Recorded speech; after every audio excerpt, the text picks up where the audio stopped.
কুত্তরা বাচ্চা। ছোট লোকের বাচ্চা, তোর সাহস কি করে হয় আমার শরীর টাচ করার? আপনারা তো আবার কিছু বুঝতে পারছেন না।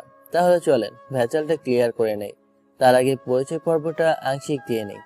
আমি রাসেল রানা, বাবা কৃষক, মা গৃহিণী, 3টা বোন আছে। আর আর যা আছে সব গল্পের মাঝে জানতে পারবেন। আপনারা তো সময় দিতেছেন না। নায়িকার পরিচয় তাহলে কেমনে দিব? সে তো রাগ করবে তার পরিচয় না দিলে। চলেন নায়িকার পরিচয়টা জেনে আসি। টাকা পয়সার কোনো অভাব নেই, তাই বাবা মায়ের আদরে বিগড়ে যাওয়া বদমেজাজি অহংকারী মেয়ে জান্নাত।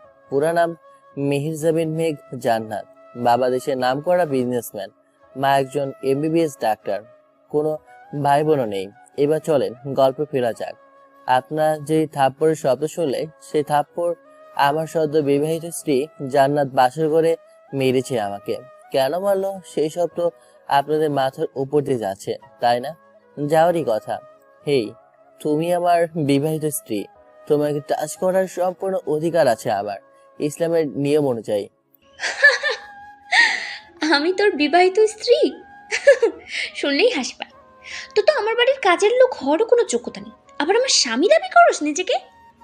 আমি তো জোর করে তোমাকে বিয়ে করিনি, তোমার বাবা মা আমাকে তোমার সাথে বিয়ে দিয়েছে। আর তাছাড়া তুমিও রাজি ছিলে, তাহলে এখন কেন এমন বলতেছো?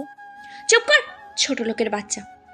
আমি মা বাবার মনে কষ্ট দিতে পারবো না বলেই বিয়েতে রাজি হয়েছি। আর 6 মাস পরে আমি তোকে ডিভোর্স দিয়ে দিব। এখন থেকে আমাকে ম্যাডাম বলে রাখবি।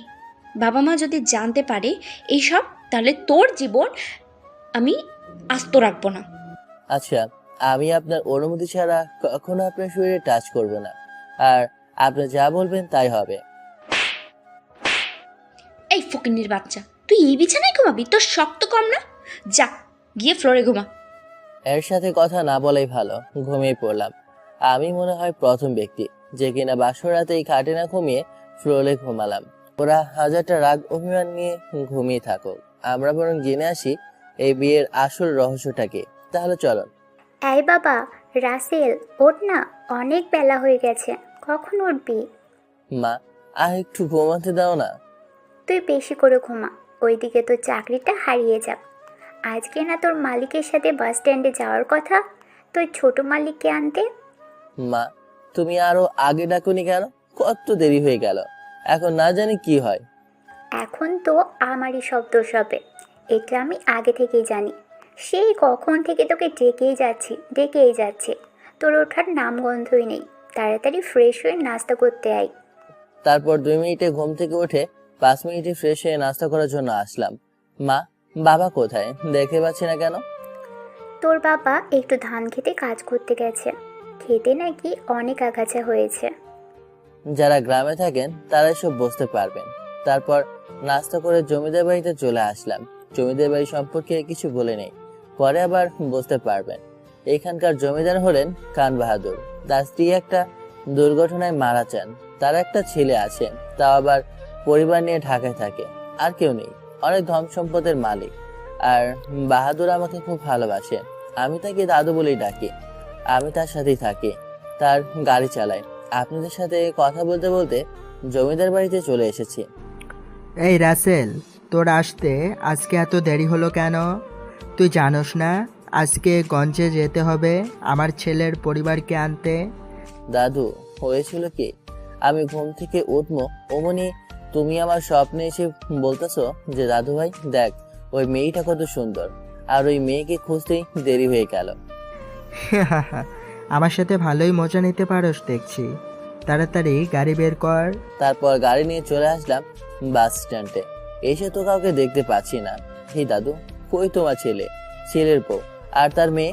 শুনেছি তোমার নাতি নাকি অনেক রাগী আর অহংকারী।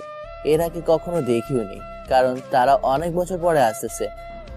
আসলেই তো তাদের কাউকেই দেখতে পাচ্ছি না, কোথায় ওরা? আর আমার দাদু ভাই অনেক রাগী আর অহংকারীও বটে, তাই ওর সাথে তুই যেন লাগতে আসোস না। এইভাবে অনেক সময় পেরিয়ে যাওয়ার পরে তাদের দেখা পেলাম। এ কি, এরা তো নিজেরাই গাড়ি নিয়ে এসেছে, আমরা হুদাই গাড়ি আনলাম। আসসালামু আলাইকুম। বাবা কেমন আছো? ছেলে আর ছেলের বউ দাদুর পায়ে সালাম করতে করতে। ওয়ালাইকুম আসসালাম, আমি ভালো আছি, তোরা সবাই কেমন আছিস? কিরে, আমার দাদু ভাই কোথায়? দাদু ওদের সবাইকে বুকে নিয়ে বলল। আমরা সবাই ভালো আছি। আসলে বাবা ও আরেকটা গাড়ি নিয়ে আসতেছে। আচ্ছা ঠিক আছে, আমরা বরং চলে যাই। রাসেল, তুই দাদু ভাইকে সাথে করে নিয়ে আসে। আচ্ছা দাদু, ঠিক আছে। আমি এই ছেলেকে তো ঠিক চিনতে পারলাম না বাবা। কে এই ছেলেটা? ও, তোদের তো ওর সাথে পরিচয় করিয়ে দেওয়াই হয়নি। এই হলো রাসেল, আমার সাথেই থাকে, আমার গাড়ি চালায় আর আমাকে দেখে রাখে। অনেক ভালো একটা ছেলে। ও আচ্ছা বাবা, আমার মেয়ে কিন্তু সেই রাগী। ওকে রাগিও না কিন্তু, তাহলে তোমার খবর করে ছাড়বে। তারপর সবাই চলে গেল আর আমি একা একা অপেক্ষা করতে লাগলাম সেই কখন থেকে।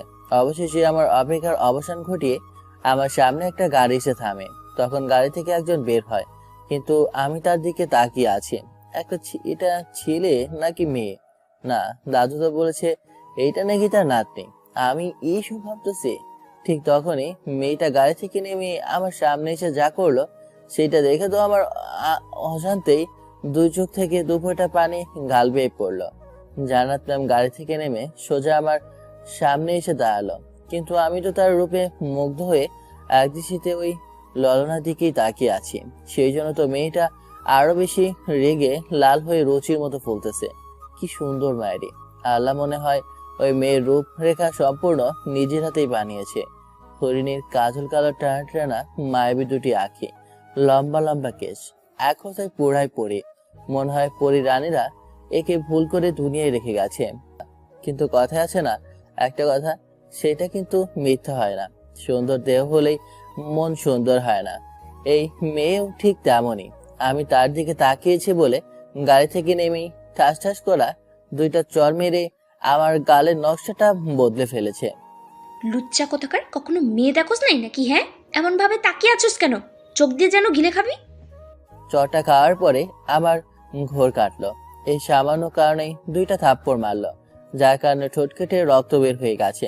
গালে হাত দিয়ে তাকে বললাম, আমি খুবই দুঃখিত। আসলে আমার জন্য কি হয়ে গিয়েছিল আপনাকে দেখতেই পাইনি, শুধু তাকিয়েছিলাম। চুপ কর, আর একটা কথা বললে তোর খবর আছে। এখন বলে দে কোন দিকে দিয়ে দাদু বাড়ি যাব। বাবা ফোন করে বলেছে যে এখানে একটা ছোট লোকের বাচ্চাকে আমার তরুণটাকে রেখে গেছে। তারপর আমি সবকিছুই বলে দিলাম, কোথায় দিয়ে বাসা যেতে হবে। কিন্তু কথায় আছে না, অভাগা যেদিকে যায় বিপদ সেই দিকেই তারা করে। আমার ক্ষেত্রেও ঘটলো একই ঘটনা। আমি যখনই গাড়ির দরজা খুলে ভিতরে বসে যাব, অমনি ঠাস ঠাস করে দুইটা থাপ্পড় দিয়ে বলল, তো সাহস তো কম না, আমার গাড়িতে বসতে নিছিস? যা, হেঁটে হেঁটে আয়। আবারও গালে হাত দিয়ে, কিন্তু আমি যাব কিভাবে? বাসা তো অনেক দূরে, গাড়িও আনা হয়নি। এই গাড়ি জীবনে চোখে দেখিসনি। যে এই গাড়িতে বসতে চাস, তোর মতো ছোট লোক এই গাড়িতে বসলে গাড়িটা নোংরা হয়ে যাবে। আজকে নিজেকে খুবই অসহায় মনে হচ্ছে। গরিব বলে আমরা কি মানুষ না? এদের মতো বড় লোকদের আনন্দের বস্তু হয়ে কি থাকতে হবে? ইস, কি ব্যথা! এমনিতেই ব্যথা, তার উপর আবার থাপ্পড়ের কারণে ব্যথা একটু বেশি হয়ে গেছে। তারপর ধীরে ধীরে হেঁটে হেঁটে বাসার দিকে রওনা দিলাম। কি করব বলেন? পকেটে একটা টাকাও নেই যে সেটা দিয়ে গাড়ি ভাড়া দিয়ে বাসায় যাব। সবই গরিবের কপাল। এইদিকে জান্নাত আমার বলা পথ অনুসরণ করে বাসায় পৌঁছে যায়। কি ব্যাপার দাদু ভাই, তোমার মন খারাপ কেন? তোমাকে হাসতেই কিন্তু বেশি সুন্দর লাগে। ওই জান্নাত তোকে নিয়ে আসার জন্য তো রাসেলকে রেখে আসলো। বাবা তাহলে তুই একা আসলি কেন? জান্নাত দাদুকে জড়িয়ে ধরে ন্যাকা কান্না করে। কি মেয়ে রে বাবা, কোনো দোষ না করে একটা নিরপরাধীকে অপরাধী বানিয়ে দিল। কি, ওর এত বড় সাহস? ও আমার কলিজার সাথে এমন করতে নিছিল? রাসেল আজকে আসুক, দেখ তারপর ওর কি করি। হ্যাঁ দাদু ভাই, ওকে মেরে হাত পা ভেঙে বাসায় পাঠিয়ে দেবা। ওর মতো খ্যাত একটা ছেলে তোমার ড্রাইভারের হয় কি করে? হ্যাঁ, এটা তো আমি বুঝতে পারি না। একে একে সবার সাথে কথা বলে সবাই বাড়ির ভিতরে চলে গেল। এদিকে আমি হাঁটতে হাঁটতে আসতেছি, শরীর নেতিয়ে পড়েছে, মনে হয় শরীরে একটু শক্তি নেই। এই রাসেল, এমন হাঁপাতে হাঁপাতে হাঁটতেছিস কেন? আর কোথায় গেছিলি? দূরের দোকানে বসে দূরের দোকানে বসে আছে হালিম, সেখান থেকে এই কথাগুলো বলল। আপনারা তো জানেন না যে ডাক দিল সে কে। আরে ও আছে আমার বন্ধু। আরে ভাই, আর এই কথা বলিস না। তারপর সব কথা খুলে বললাম। আপনার তো সবাই জানেন, তাই আর নতুন করে বললাম না। তাহলে একটা শহরের মেয়ে তোকে এতটা পথ হাঁটিয়ে ছাড়লো? হাসেক, বেশি করে হাসেক, আরো হাসেক। যখন এমন এমন তালে পড়বা, তখন আমার অবস্থাটা বুঝবা। আচ্ছা বন্ধু, সময় হলে আমিও দেখবো নে, আর তুইও দেখিস। এই শহীদুল ভাই, ওরে এক কাপ চা দাও তো, বেচারা অনেক পথ হেঁটে আসছে। তারপর সেখান থেকে ওদের বলে চলে আসলাম। না জানি বাসায় গেলে কি হয়, এইসব কিছু ভাবতেছি। আর বাড়ির ভিতরে প্রবেশ করতে নিয়েছি, ঠিক এমন সময় কে যেন আমার কান ধরে। এই রাসেল, তুই এত সময় কোথায় ছিলি? আর জান্নাতকে একা পাঠিয়ে তুই কেমনে এখানে আসতে পারলি? তুই জানোস না জান্নাত এই বাড়ির প্রাণ? ওর যদি কিছু হয়ে যেত তখন? জান্নাত তো দাদুর কথা শুনে অবাক হয়ে তাকিয়ে সব দেখতেছে। বললো কি আর করতেছে কি? এখন যদি সব দাদুকে বলে দেয় তখন কি হবে? আর বাবাও তো আমাকে আস্ত রাখবে না। যে ডেঞ্জারাস মেয়ে, তার নাকি আবার কেউ ক্ষতি করবে। আমি মনে মনে বললাম, দাদু, আসলে আমি না জান্নাত ম্যামের সাথে আসার সময় এই কথা শুনে জান্নাত তো ভয়ে চুপসে গেছে। মেম সাহেব বলল তার নাকি কাঁচের চুড়ি অনেক পছন্দ, তাই নিয়ে আসলাম। তাই দেরি হয়ে গেল। আমি, আপনারা ভাবতেছেন টাকা কই পেলাম? পরিচিত দোকান থেকে বাকি এনেছি। এটা না করলে আমার রক্ষা হতো না। কিন্তু জান্নাত তো বলল অন্য কিছু। এটার মানে কি? দাদু, আজকে এই কচি দিনে এসব বাদ দাও তো। দেখতে পাচ্ছ না মেম সাহেব কেমন ভয় পাইতেছে তোমার জোর গলায় কথা বলা দেখে? তারপর আমি তাদের সবার থেকে বিদায় নিয়ে বাসায় চলে আসলাম। মা, খাইতে দাও। রুমে ঢুকতে ঢুকতে বললাম। এদিকে একটু তাকিয়ে দেখ, সবাই তোর জন্য খাবার নিয়ে টেবিলে বসে আছে। আচ্ছা মা, বাবা এমন মনমরা হয়ে বসে আছে কেন? কিছু কি হয়েছে নাকি? কি আর বলবো বল, খেতে সার দিতে হবে, একটা টাকাও নেই। আর তোরও তো বেতনের সময় হয়নি। কি করে যে কি করি সেই চিন্তাই করতেছি। বাবা, গরিবদের চিন্তার কোনো শেষ নেই। বাবা, তুমি কোনো চিন্তা করো না, আমি ঠিক একটা ব্যবস্থা করে ফেলবো। তারপর রাতে খেয়ে ঘুমিয়ে পড়লাম। সকালে ঘুম ভাঙলো আজানের মিষ্টি ধ্বনিতে। ঘুম থেকে উঠে নামাজ পড়ে একটু হেঁটে বাসায় আসলাম। সকালে নাস্তা করে আবার জমিদার বাড়িতে চলে গেলাম। আসসালামু আলাইকুম ছোট সাহেব, কেমন আছেন? ওয়ালাইকুম আসসালাম। ভালো আছি, তুমি কেমন আছো বাবা? আমি অনেক ভালো আছি। আপনাদের কোনো অসুবিধা হচ্ছে না তো আবার? আরে বাবা, তুমি থাকতে আমাদের কোনো অসুবিধা হতেই পারে না। তা বাবা, তুমি কি পড়ালেখা জানো? না ছোট সাহেব, এ দেখেন না, নুনাতে পান্তা ফুরায়, তাহলে পড়াশোনা কেমন হবে? এই যে পাঠক পাঠিকারা, আপনারা আবার বলে দিয়েন না আমি কিন্তু কাজের পাশাপাশি পড়ালেখা করি। সেটা কেউ জানে না, আমার বন্ধুরা আর আপনারাও ছাড়া। ও আচ্ছা, ঠিক আছে, চলো ভিতরে যাই, এখনো তো নাস্তা করা হয়নি। তারপর ভিতরে চলে আসলাম। আসসালামু আলাইকুম, সবাই কেমন আছেন? ওয়ালাইকুম আসসালাম। আমরা সবাই ভালো আছি। তুই কেমন আছিস? আমি অনেক ভালো আছি, আল্লাহ এবং তোমাদের সবার দোয়ায়। আচ্ছা, তুই এত ভালো কেন? হাজার কষ্টের মাঝেও কি করে এমন হাসি খুশি থাকতে পারিস? আবার অন্যের দোষ নিজের গায়ে নিতে পারিস? বড় মেম সাহেব মানে জান্নাতের আম্মু, কি ব্যাপার? এরা একে অন্যের দোষ কেমনে জানলো? আচ্ছা, আমি আবার কার দোষ নিজের গায়ে নিয়ে নিলাম বলেন তো? শোন, আর এমন করতে হবে না। জান্নাত কেমন সেটা আমরা ভালো করেই জানি। এখন বস, নাস্তা করবি? দাদু আমাকে অনেক ভালোবাসে তো তাই। দাদু, আমি একটু আগে বাসা থেকে খেয়ে এসেছি, তোমরা সবাই খেয়ে নাও। এত কথা বলছো কেন? খেতে বলেছি, খেয়ে নিবি। কি আর করা, বাধ্য হয়ে খেতে বসেছি। ঠিক তখনই জান্নাত এসে এমন একটা কাজ করলো যা দেখে সবাই অবাকের চরম পর্যায়ে। ছোট লোকের বাচ্চা তো সাহস কি করে হয় সামনে একটা গাড়ির ড্রাইভার হয়ে মালিকের সাথে একই টেবিলে বসে খাবার খাওয়ার? জান্নাত আমার খাবার প্লেট আমার সামনে থেকে নিতে নিতে বলল, আমি তো অবাকও হচ্ছি না, আবার অপমানও না, কারণ আমি এইগুলা ছোট থেকেই সযত্নে নিজের সাথে অতি আদরের সাথে বয়ে বেড়াচ্ছি। গরিব হয়ে জন্ম নিয়েছি, এমন ছোটখাটো ব্যাপারে অপমানিত হতে নেই। কিন্তু খাবার টেবিলে সবাই তো অনেক অবাক, আর দাদু তো রাগে ফায়ার হয়ে আছে। দাদু ভাই, তুমি রাসেলের সাথে এমন কেন করলে? আর ও আমার ড্রাইভার হলেও আমি ওকে ততটাই ভালোবাসি যতটা ঠিক তোমাকে ভালোবাসি। দাদু, তুমি এই সামান্য কাজের ছোট লোককে আমার সাথে তুলনা করছো? এইটুকুই দেখার বাকি ছিল। জান্নাত রেগে খাবার টেবিল থেকে চলে গেল। বাবা, আসলে আমরা ওকে আদর দিতে দিতে মাথায় তুলে ফেলেছি। দেখলে কেমন বদমেজাজি মেয়ে। আরে ছোট সাহেব, এমন করে বললেন না তো। এখনো তো কোনটা ভালো কোনটা খারাপ পার্থক্যটাই বুঝতে পারেনি। ধীরে ধীরে সব ঠিক হয়ে যাবে। তারপর অনেক কথা বলে সেখান থেকে আমি বাইরে চলে আসলাম। কি বা করতাম, আমি তো এই বাড়ির কাজের লোকই। মালিকদের সাথে খাবার খেতে যাওয়া স্বপ্ন ছাড়া কিছুই না। আমি একটু বাইরে থেকে ঘুরে আসি, আর আপনারা বরং যান বাড়ির ভিতরে, সবাই কি কথা হচ্ছে শুনে আসেন। বাবা, আমি তোমার থেকে একটা কথা জানতে চাই। আচ্ছা বল, কি জানতে চাস? রাসেল ছেলেটা তোমার কাছে কেমন? রাসেল ছেলেটা অনেক ভালো, লেখাপড়া করে না আর জানেও না কি করে করবে। গরিব মানুষ, সংসার চালাতেই তো হিমশিম খায়। দেখতে শুনতে অনেক ভালো আর ভদ্র।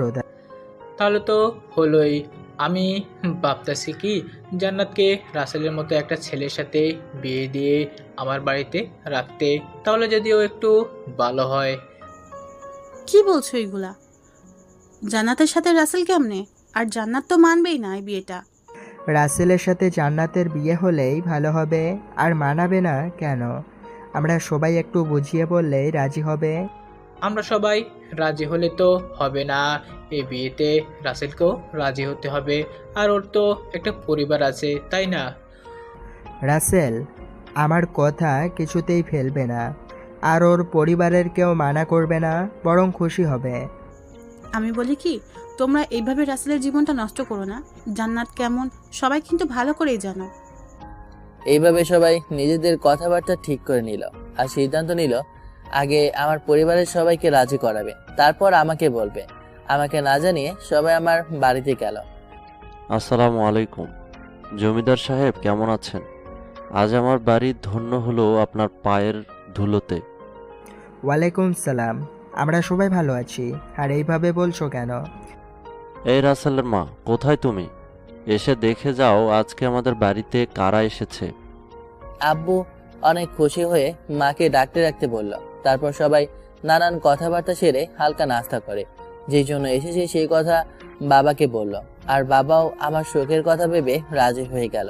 আর আমাকে না জানিয়ে 2 দিন পরে বিয়ের দিন ঠিক করে। তারপর সবাই বাসায় চলে আসে। আর আমার পরিবারের সবাই তো অনেক খুশি যে এমন একটা পরীর মতো মেয়ে আমার বউ হতে চলেছে। এইদিকে রাসেল, তোর থেকে আমি একটা জিনিস চাইবো, কথা দে। তোর জীবনের বিনিময় হলেও আমার চাওয়াটা পূরণ করবি। দেখো দাদু, আমি সেই ছোটবেলা থেকে তোমার সাথে থাকি, এমনকি আমার পরিবার থেকেও তোমাদের বেশি সময় দিচ্ছি। তাহলে এইভাবে বলছে কেন? আমার জীবনটাও চাইলে আমি হাসতে হাসতে দিয়ে দিব। আমার এমন কথা শুনে সবাই অনেক খুশি। আমি ঠিক করেছি, জান্নাতকে তোর সাথে বিয়ে দিব, আর তুই ওদের সাথে ঢাকায় থাকবি। দাদুর কথা শুনে আমি তো অবাক। বলে কি, যে মেয়ে আমাকে দেখতেই পারে না তার সাথে নাকি আমার বিয়ে দেবে? দাদু, এইটা কি রকম মজা বলো? এটা কি হয় নাকি? জান্নাত ম্যাম একটা শিক্ষিত মেয়ে, তার সাথে আমার মতো গরিব অশিক্ষিত ছেলের বিয়ে দিয়ে তার জীবনটা কেন নষ্ট করতে চাইতেছেন আপনি? এত কিছু বুঝি না, তুই আমার চাওয়া পূরণ করবি কিনা সেইটা বল, বাকিটা আমি দেখে নেব। তোমার কোনো কথা আমি ফেলতে পারবো না। আর আমি রাজি হলে কি হবে? জান্নাত ম্যাম আর আমার পরিবারের সবাই কি রাজি হবে? তোর এসব ভাবতে হবে না, আমার সব ঠিক করেই রেখেছি। 2 দিন পরেই তোর বিয়ে। সবার সাথে কথা বলে আমি বাড়ি চলে আসলাম। এইদিকে জান্নাত, আমরা তোমার বিয়ে ঠিক করেছি 2 দিন পরে। ছেলে দেখতে শুনতে ভালো। কি বলো সেই সব? আমাকে না জানিয়ে বিয়ে ঠিক করলে, তাও আবার 2 দিন পরেই? আমি এই বিয়ে করব না। দেখ মা, আমরা তোর ক্ষতি চাই না। যাই করি না কেন তোর ভালোটাই কিন্তু করব। আর রাসেল ছেলেটা অনেক ভালো। কি? ওই ছোট লোকের সাথে আমার বিয়ে? তোমরা ভাবলে কি করে যে আমি এই বিয়েতে রাজি হব? দেখো জান্নাত, আমাদের কথা না শুনলে কিন্তু আমরা সবাই আত্মহত্যা করব, বলে দিলাম সবাই। জান্নাত ভেবে দেখলো এখানে মানা করলে কেউ শুনবে না, আর বিয়ের পরে একটা কিছু করে সব ঠিক করা যাবে। এখন রাজি হয়ে যায়। জান্নাত শয়তানি বুদ্ধি মাথায় এনে দাদু, আমি তোমাদের সবার কথায় রাজি। তারপর সবাই খুশি হয়ে রাতের খাবারের জন্য নিচে আসলো। সবাই খেয়ে ঘুমানোর জন্য গেল। আচ্ছা মা, তুমি যে সিদ্ধান্ত নিলে সেইটা কি ঠিক হবে বলো? তারা কোথায় আর আমরা কোথায়? বাবা, আমরা তোর ভালোর জন্যই রাজি হয়েছি। আর তুই সুন্দর একটা ভবিষ্যৎ পাবি আব্বু। এদের সাথে কথা বলে লাভ নেই, কারণ সবাই অন্ধ হয়ে আছে। ভবিষ্যতে আমার সাথে কি হবে কেউ একটু ভেবেও দেখলো না। সেখান থেকে চলে আসলাম, কারণ এদের সাথে কথা বাড়িয়ে লাভ কি। আর তার চেয়ে বরং আমি ঘুমের রাজ্যে হারিয়ে যাই। সকালে ঘুম ভাঙলো ফজরের আজানের মিষ্টি সুরে। উঠে গিয়ে নামাজ পড়ে একটু বাইরে হেঁটে বাসায় আসলাম। সকালে নাস্তা করে বের হলাম জমিদার বাড়ির উদ্দেশ্যে, কারণ দাদু সবাইকে যাইতে বলেছে। জমিদার বাড়িতে ঢুকছি, ঠিক এমন সময় যে ঘটনাটা আমার সামনে ঘটে গেল সেটা দেখে তো আমি ভাবনায় হারিয়ে গেলাম। আমরা সবাই একে একে বাড়ির ভিতরে প্রবেশ করতেই জান্নাত দৌড়ে এসে আমার বাবা মাকে পায়ে হাত দিয়ে সালাম করলো। এটা দেখে তো আমি অবাক, কারণ যে মেয়ে আমাকেই দেখতে পারে না আর এখন ঠিকই ভদ্র মেয়ের মতো তার হবু শ্বশুর শাশুড়ির পায়ে হাত দিয়ে সালাম করলো। আপনারা মনে হয় ভাবতেছেন জান্নাত কি করে আমার বাবা মাকে চিনলো। দাদু বলে দিয়েছে, তাই চিনতে অসুবিধা হলো না। আর মনে মনে আমি একটু অবাক হলেও একটু খুশি হয়েছি, এটা ভেবে যে জান্নাত আমার সাথে খারাপ ব্যবহার করলেও আমার বাবা মায়ের সাথে সম্মানসূচক আচরণ করলো। বেঁচে থাকো মা, বেঁচে থাকো। জান্নাতকে বুকে টেনে আমার মা বলল, আর বাবা অনেক দোয়া করলো। আপনারা সবাই কেমন আছেন? আর রাস্তায় রাস্তায় কোনো অসুবিধা হয়নি তো? আমরা সবাই অনেক ভালো আছি, আর আমাদের আসতে কোনো অসুবিধাই হয়নি। দাদু, তোমাদের ইচ্ছার বিরুদ্ধে আমি যাইনি, আর তোমার ইচ্ছার বিরুদ্ধে যাব না। আমার একটা ছোট্ট ইচ্ছে আছে, তোমরা পূরণ করবে তো বলো? হ্যাঁ দাদু ভাই, বলো তোমার কি ইচ্ছা। আমি তোমার ইচ্ছেটা অবশ্যই পূরণ করব। হ্যাঁ মামুনি, তুই তোর ইচ্ছেটা খুলে বল, আমরা তোর ইচ্ছে পূরণ করবই যেমনি হোক। আমার ইচ্ছেটা হলো এখানে বিয়ে পড়ার হলেই আমাদের ঢাকায় চলে যেতে হবে। বিয়েটা গ্রামে আর বাসরাত শহরে। এই ছোট্ট ইচ্ছেটা পূরণ করো প্লিজ। বাবা মা একসাথে বলল। জান্নাতের এমন কথা শুনে সবাই যেন বাকরুদ্ধ হয়ে গেছে। কি বলছে এসব? কিন্তু আমাদের সুখের কথা ভেবে আমার বাবা মা সহ এই বাড়ির সবাই জান্নাতের কথায় রাজি হয়ে যায়। কিন্তু কেউ ভেবেও দেখলো না জান্নাতের মনে কি চলছে, কি করতে পারে সে। আচ্ছা মা, আমরা তোমার ইচ্ছের মতোই সব কাজ করব। তবুও তুমি কোনো কষ্ট পাও এটা আমরা চাই না। বাবার কথা শুনে জান্নাতের তো খুশির সীমানায় নেই। সে যেন তার আসমানের চাঁদ হাতে পেয়ে গেল। এমনকি সে মনে করে, কারণ সে ইচ্ছে মতো আবার আমার করা তার সাথে অপরাধ না করেও অপরাধ করেছে সেটা শাস্তি দিতে পারবে। তারপর সবাই অনেক কথা বলে। সকালে নাস্তা করার জন্য খাবার টেবিলে বসলাম। অনেক রকমের খাবার তৈরি করা হয়েছে, আমরা আসবো এই উপলক্ষে। এদিকে জান্নাত মনে মনে বলতেছে, বাপের জন্মতে এমন খাবার খাসনি, খা আর বেশি করে খা আর আনন্দ কর। রসিল্লা, আমার পরিবারের সম্মানের কথা চিন্তা করি তোর সাথে ভালো ব্যবহার করতেছি। বিয়েটা হয়ে যাক, তারপরে এই জান্নাতকে বিয়ে করতে রাজি হওয়ার স্বাদ মেটাবো আমি। মা জান্নাত, তুমি খাবার না খেয়ে কি এমন চিন্তা করছো? খাবার সময় এমন চিন্তা ভাবনা করতে হবে না। মা বলল কথাটা জান্নাতকে এমন চিন্তিত দেখে। তারপর সবাই যার যার মতো খাবার খেয়ে শপিং করার উদ্দেশ্যে বের হলাম। অবশেষে শপিং মলে এসে পৌঁছে গেলাম, কিন্তু কিছু সময় পরে সবাই তাদের পছন্দ মতো সবকিছুই দেখতেছে। পছন্দ হলে সেটা নিচ্ছে, আর পছন্দ না হলে নিচ্ছে না। আমি কিছুই পছন্দ করতেছি না, কারণ আমি চাইছিলাম জান্নাত যদি একটিবার বলতো যে আমি তার ড্রেস পছন্দ করে দিব আর সে আমার ড্রেস পছন্দ করে দিবে, কিন্তু এই ইচ্ছা আমার পূর্ণ হবার নয়। মিশে আসায় বুকের ভিতর থেকে সরে ফেলে দিয়ে সবার কেনাকাটা দেখতেছি। অবশেষে অনেক সময় অপেক্ষা করার পরে সবার মন মতো শপিং করা শেষ হলো। তারপর সবাই মিলে একটা রেস্টুরেন্টে ঢুকে দুপুরে খাবার খেয়ে যার যার মতো বাসায় চলে আসলাম। এইভাবে দিন কয়টা চলে গিয়ে বিয়ের দিন চলে আসলো। বেশি মানুষের আয়োজন করবে না তারা, কারণ এটা নাকি জান্নাতে দিতে হয়েছে। সবাই ওই বাড়ি মানে আমার শ্বশুর বাড়িতে চলে আসলাম। বেলা বাজে 10টা। সকালে বিয়ে পড়ানো হবে, কারণ তো আপনারা জানেনই। সবাই খাবার খেয়ে নিল, তারপর বিয়ের কাজটা সেরে ফেললো। এখন জান্নাত আমার ইসলামের নিয়ম অনুযায়ী বউ। আমি অনেক খুশি জান্নাতের মতো এত সুন্দরী একটা মেয়েকে আমার মতো ছোট লোকের জীবনসঙ্গী হিসেবে পেয়ে। তারপর সবাই চলে গেল, শুধু আমরা দুই পরিবারের লোকজন ছাড়া। আমি সোফায় বসে আছি, ঠিক তখনই আমার চোখ আটকে যায় সিঁড়ির দিকে। হে, আমি কাকে দেখছি? মনে হচ্ছে আসমান থেকে ভুল করে পরি মাটিতে নেমে এসেছে। লাল বেনারসিতে জান্নাতের সৌন্দর্য যেন 1000 গুণ বেড়ে গেছে। অপরূপ সুন্দর লাগছে তাকে। আমি অপলক দৃষ্টিতে তার দিকে তাকিয়ে আছি, চোখ যেন সরাতেই পারছি না। অবশেষে আমাদের বিদায়ের ঘন্টা বেজে গেল, তাই সবার থেকে বিদায় নেওয়ার জন্য গেলাম। মা বাবা, তোমরা সবাই নিজের খেয়াল রেখো, আর আমার জন্য কোনো চিন্তা করিও না কিন্তু। আমি আব্বু আম্মুকে উদ্দেশ্য করে বললাম। হ্যাঁ রে বাবা, তুইও চিন্তা করিস না, আর নিজের শরীরের যত্ন নিস। বৌমাকে দেখে রাখিস, তাকে কষ্ট দিস না। এইভাবে সকালে থেকে বিদায় নিয়ে ঢাকার উদ্দেশ্যে রওনা হলাম। আগে কখনো ঢাকা আসিনি, তাই চিনতেও পারছি না কোনো কিছু। সারাটা পথ জান্নাত আমার সাথে একটা কথা বলেনি। যেখানে আমি আর জান্নাত একটা গাড়িতে ছিলাম, খুব কষ্ট হচ্ছিল যে জান্নাত সবার সাথে কত ভালো ব্যবহার করে, আর আমার সাথে কুকুরের মতো ব্যবহার করে। একটু হেসেও কথা তো বলতে পারে, তাই না? আমারও তো ইচ্ছে হয় জান্নাতের সাথে নিজের মনের জমানো 1000টা কথা শেয়ার করি। এইসব ভাবতেছি, ঠিক তখনই শ্বশুর আব্বা এসে আমাকে ডাকল। আমরা নাকি চলে এসেছি, আর জান্নাত অনেক আগেই নেমে গেছে। আমি গাড়ি থেকে নামিনি বলে শ্বশুর শাশুড়ি নিজে আমাকে ডাকার জন্য এসেছে। গাড়ি থেকে নেমে সামনে দেখাতেই তো আমি অবাক। এত বড় বাড়ি, আর কত সুন্দর করে সাজানো, অনেক সুন্দর লাগতেছে।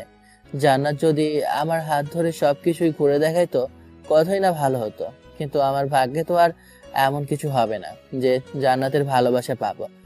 আমার কি কোনো যোগ্যতা আছে নাকি? রাসেল, তুমি দাঁড়িয়ে দাঁড়িয়ে কি এমন গভীর মনোযোগ দিয়ে ভাবছো? চলো ভিতরে চলো। শ্বশুরের কথায় ঘুরে কাটলো আমার। তারপর বাড়ির ভিতরে প্রবেশ করলাম। বাইরের তুলনায় ভিতরে আরো বেশি সুন্দর। শ্বশুর শাশুড়ি মিলে আমাকে বাড়ির সবকিছু দেখাইতেছে, আর কোনটা কি দিয়ে কি করে বলে দিচ্ছে। আমার ভালোই লাগছে। দিন শেষ রাতের মতো আধার নেমে আসে। আগে থেকেই শ্বশুর মশাই বাসর ঘর সাজিয়ে রেখেছিল, কারণ সবটাই তো তাদের মনের মতো করে হচ্ছে। আমি বাসর ঘরে ঢুকে পড়ি, আর বাসর ঘরে আমার সাথে কি কি হয়েছে তা তো আপনারা সবাই গল্পের প্রথম পর্বেই জেনেছেন। তাই এখন অতীতের কথা বাদ দিয়ে বর্তমানের কাছে চলে আসি। সকালে ঘুম ভাঙার সাথে সাথে আমি যা দেখি তা দেখে তো আমার অবস্থা খারাপ। সকালে পাখির মিষ্টি কিচিরমিচির আওয়াজে ঘুম ভেঙে যায় রাসেলের। সারা রাত একটু ঘুমোতে পারেনি সে, তাই কষ্ট করে চোখ মেলে তাকায় সামনের দিকে। আর তখনই দেখতে পায় ড্রেসিং আয়নার সামনে বসে জান্নাত তার লম্বা চুলগুলো ঠিক করতেছে। এই দৃশ্য দেখে কি যে ভালো লাগছে তার, সেটা বলে বোঝানো দেয়। ইস, আমি যদি এখন জান্নাতের চুলে মুখ গুজে তার ওই লম্বা চুলের মিষ্টি গন্ধটা উপভোগ করতে পারতাম, কতই না আনন্দ হতো। কিন্তু আমার মতো ছোট লোকের কপালে তো আর এইসব জুটবে না, ভালো করে জানি। এই, তেমন বিহারের মতো আমাদেরকে তাকিয়ে কি দেখছিস বল? নিশ্চয়ই আমার সাথে খারাপ কিছু করার মতলব বাটিয়েছিস তুই। আসলে জান্নাতের চুল ঠিক করা হলে পেছনে তাকিয়ে দেখতে পায় রাসেল তার দিকে অমন করে তাকিয়ে আছে। না না, এটা আপনি কি বলতেছেন? আমি কেন আপনার খারাপ চাইবে বলেন? আর চাইলেই বা দোষ কোথায়? আপনি তো আমার বিয়ে করাবো। ওই কথাটা বলার সাথে সাথে দুইটা থাপ্পড় বসিয়ে দেয় রাসেলের গালে।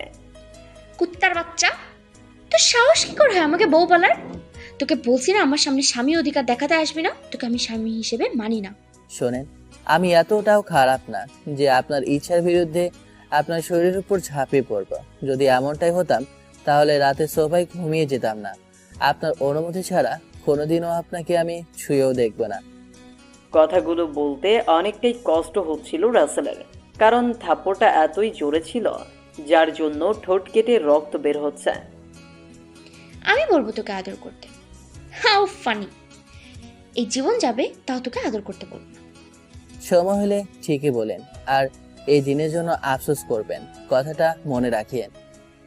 তারপর কেউ আর কোনো কথা না বাড়িয়ে রাসেল ওয়াশরুমের দিকে পা বাড়ায়, আর জান্নাত রাগে ফুঁসতে ফুঁসতে নিচে চলে যায়। হে আল্লাহ, গরিব করে কেন পাঠালে এই মেয়েছে দুনিয়ায়?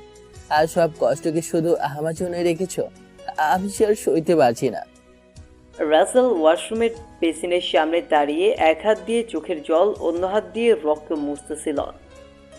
ছেলেরা তো আর প্রকাশ্যে কান্না করতে পারে না, তাই এইভাবেই রাসেল তার কষ্টগুলো পানিতে ধুয়ে দিচ্ছিল। 20 মিনিট অতিবাহিত করার পরে চোখে মুখে পানির ছিটা দেয়, যেন কেউ বুঝতে না পারে রাসেল কান্না করেছে। কিরে মামুনি, তুই একা একা নিচে আসলি? জামাই বাবাজি কোথায়? এখনো ঘুমাচ্ছে নাকি? বাবা, ওর কথা আমাকে জিজ্ঞেস করো না। তোমরা ওকে মোটা অঙ্কের টাকায় যৌতুক দাও নাই বলে দেখছো রাতে আমাকে মেরে কি অবস্থা করেছে। জান্নাত মশা মারার জন্য যেই দাগ বসেছিল তার গালে সেটা দেখিয়ে বলল। এদিকে সিঁড়িতে দাঁড়িয়ে রাসেল সব কথাই শুনতে পায় আর ভাবতে থাকে, একটা মেয়ে কিভাবে পারে মিথ্যাকে সত্যে রূপান্তরিত করতে। কি? রাসেলের এত বড় সাহস কি করে হয় সামান্য একটা ড্রাইভার হয়ে আমার মেয়ের গায়ে হাত তোলে, যেখানে আমরা কখনোই তোর শরীরে হাত উঠাইনি? দেখো জান্নাতের বাবা, রাসেল ছেলেটা কিন্তু এমন ছিল না। আমরা কিন্তু এরকম করতে কখনো তাকে দেখিনি। দেখেছো বাবা, আম্মু তার মেয়ের কথা না চিন্তা করে একটা ফকিরের বাচ্চার কথা চিন্তা করতেছে। তখনই জান্নাতের বাবা ঠাস করে চর বসিয়ে দেয় জান্নাতের গালে। তোকে এই জন্য পড়ালেখা শিখিয়ে মানুষ করতেছি যে মানুষকে সম্মান করতে জানোস না। দোষ করলে রাসেল করেছে, ওর বাবা মা তো করেনি, তাহলে তাদের কেন গালি দিচ্ছিস? তুমি আমাকে মারলে বাবা, তা সামান্য এই ছোট লোকের জন্য? হ্যাঁ মারলাম। এই চরটা আরও আগে যদি মারতাম তাহলে এত বিগড়ে যেতি না। জান্নাত রাগে গজগজ করতে করতে না খেয়ে রুমে যাওয়ার সময় রাসেলকে সিঁড়িতে দাঁড়িয়ে থাকতে দেখতে পায় আর মনে মনে বলে, তোর জন্য আজ বাবা আমার গায়ে হাত তুলেছে, এই শোধ আমি তোর উপরে তুলবই। আসো বাবা, নিচে আসো। ওইখানে দাঁড়িয়ে আছো কেন? আম্মাজান আসতেছি। বাবা, আমি জানি তুমি আমাদের সব কথায় সিঁড়িতে দাঁড়িয়ে শুনে সব খুব কষ্ট পেয়েছো। কি করব বলো, বেশি আদর পেয়ে বিগড়ে গেছে। আব্বু, এইভাবে বলেন না। জান্নাত এখনো ছোট, কোনটা ঠিক কোনটা ব্যাঠিক বুঝতে পারে না। আস্তে আস্তে দেখবেন সব ঠিক হয়ে যাবে। আমরা হয়তো কখনো খুব ভালো কাজ করেছিলাম, যার জন্য আজকে তোমার মতো একটা ভালো মনের ছেলে মেয়ের জামা হিসেবে পেয়েছি। এখন এই সব কথা বাদ দিয়ে জামাই বাবাজিকে আগে নাস্তা করতে দাও, বেলা কিন্তু অনেক হয়েছে। ও হ্যাঁ, আমার তো মনেই নেই যে রাসেল এখনো না খেয়ে আছে। তারপর কাজের লোকেরা এক এক করে সব খাবার দিয়ে খাবার টেবিল ভরে ফেলল। আচ্ছা আম্মাজান, জান্নাত কি নাস্তা করেছে? না বাবা, জান্নাত তো নাস্তা না করেই উপরে চলে গেছে। তুমি আগে খেয়ে নাও, পরে আমি জান্নাতের জন্য খাবার পাঠিয়ে দিচ্ছি। সবাই তৃপ্তি সহকারে সকালের নাস্তাটা করে ফেলল, জান্নাত বাদে। আম্মাজান, আপনি জান্নাতের জন্য খাবারটা পেরে দিন, আমি নিয়ে যাচ্ছি। সবাই তো অবাক, কেননা জান্নাত রাসেলের সাথে এত কিছু করে তারপরেও তার জন্য খাবার নিয়ে যাবে। অতঃপর খাবারের প্লেটটা রাসেল নিয়ে আসে রুমে। এই যে ম্যাডাম, আপনার কথা কি এই যে ম্যাডাম, আমার কথা কি শুনতে পারতেছেন? খাবারের সাথে রাগ করে থাকতে নেই, খাবারটা খেয়ে নিন। আপনার রাগটা না হয় আমার উপরে প্রয়োগ করিয়েন। রাসেল ডেকে তো যাচ্ছেই, কিন্তু জান্নাত কোনো কথা বলতেছে না, কারণ রাগটা যে বেশি হয়েছে। তুই না বললেও এই শাস্তি তো তোকে পেতেই হবে। ম্যাডাম প্লিজ খেয়ে নিন, আপনি কেন কষ্ট করবেন বলেন? রাসেল জান্নাতের শরীরে হাত দিয়ে ধাক্কা দিয়ে কথাটা বলল, কিন্তু এটা তো জান্নাত মানতে পারবে না। দুইটা চর লাগিয়ে দেয় রাসেলের গালে। তোকে কতবার বলবো আমার শরীরে হাত দেওয়ার চেষ্টাও করবি না, তাও কেন হাত দিলি? জান্নাত অনেকটা রেগে কথাগুলো বলল। এমনিতেই তার রাগ দিয়ে মনে হয় ভাত রান্না করে খাওয়া যাবে। আচ্ছা ম্যাডাম, আমি এমন ভুল আর করবো না, আমার ভুল হয়ে গেছে। তাও আপনি খাবারটা খেয়ে নিন প্লিজ। তুই আমার সামনে থেকে এক্ষুনি যদি না যাস তাহলে আমি কি করবো আমি নিজেও জানি না, তাই সামনে থেকে যা। রাসেল আর সেখানে জান্নাতের সাথে কথা না বাড়িয়ে সোজা বাড়ির বাইরে চলে আসে। মনে একটু কষ্টই পেল। জান্নাত কেন আমার সাথে এমনটা করে? আমি কি এতটাই তার অযোগ্য যে আমাকে এত অবহেলা করে? সে না হয় ধনীর আদরের দুলালি, আর আমি না হয় গরিবের ছেলে, তাতে কি এমন করতে হবে? শরীরের রক্ত তো একই রক্তের। কথাগুলো ভাবতেছে আর এক দৃষ্টিতে গাড়ি চলাচল দেখতেছে একটা গাছের তলায় বসে। জান্নাতকে কিছু বলতেও পারে না। সে যে প্রথম দেখাতেই জান্নাতের প্রেমে পড়ে গেছে। হঠাৎ রাসেলের কাঁধে কে যেন হাত রাখে, যার জন্য সে অনেকটাই চমকে ওঠে। রাসেলের কাঁধে কেউ হঠাৎ করেই হাত রাখার কারণে সে একটু না অনেকটাই চমকে যায়, কেননা এখানে কেউ তো তাকে চেনে না। তাহলে কে তার কাঁধে হাত রাখবে? একটু কৌতূহল নিয়েই পেছনে তাকায় রাসেল। দেখতে পায় একটা 8 থেকে 10 বছরের বাচ্চা মেয়ে তার কাঁধে হাত রেখেছে। হ্যাঁ, ঠিকই শুনেছেন, এটা একটা মেয়ে। দেখে মনে হচ্ছে সে অনেক গরিব, খাইতেও পায় না ঠিক মতো। যে জামাটা পরেছে সেটাও ছেঁড়া। ভাইয়া, আমাকে 10টা টাকা দিবা? আমি 2 দিন ধরে কিছুই খাই না, অনেক ক্ষুধা পেয়েছে, দাও না দয়া করে 10টা টাকা। মেয়েটার কথা বলতেও কষ্ট হচ্ছিল, আর দেখেই বুঝে যাচ্ছিল সে কতটা কষ্টে আছে। আচ্ছা, তোমার নাম কি আর থাকো কোথায়? অনেক আগ্রহের সাথে জিজ্ঞাসা করলাম। ভাইয়া, আমার নাম মিষ্টি, আর আমি একটা বস্তিতে থাকি। এই পৃথিবীতে আপন বলতে আমার মা ছাড়া কেউ নেই। আচ্ছা, তোমার মাথাকে তুমি এভাবে ভিক্ষা করতেছো কেন? সে কি করে তোমাকে রাস্তায় পাঠিয়েছে ভিক্ষা করতে? ভাইয়া, আমি তো আগে ভিক্ষা করতাম না, আমি 3য় শ্রেণীতে পড়ি। মা অন্যের বাড়িতে কাজ করে যে টাকা পেত সেটাই দিয়েই আমাদের মামের চলে যেত, একটু কষ্ট হলেও। কিন্তু মা আজ 10 দিন হলো অসুস্থ, বিছানা থেকে উঠতেই পারে না। ঘরে যা ছিল সব শেষ হয়ে গেছে। 2 দিন হলো শুধু পানি খেয়ে বেঁচে আছি। তাই ক্ষুধা সহ্য করতে না পেরে মাকে না জানিয়ে মানুষের কাছে সাহায্য চাইতে এসেছি। কিন্তু জানো ভাইয়া, কেউ কিছু দেয়নি, শুধু বকা দিয়ে তাড়িয়ে দিয়েছে। তুমি দাও না দয়া করে 10টা টাকা, কিছু কিনে নিয়ে মায়ের সাথে খাবো। মিষ্টির কথা শুনে রাসেলের অনেকটাই খারাপ লাগলো। এত ছোট্ট একটা মেয়ে বের হয়েছে ভিক্ষা করতে। কত খাবার মানুষ নষ্ট করে, আর এরা খাবার না পেয়ে মরে।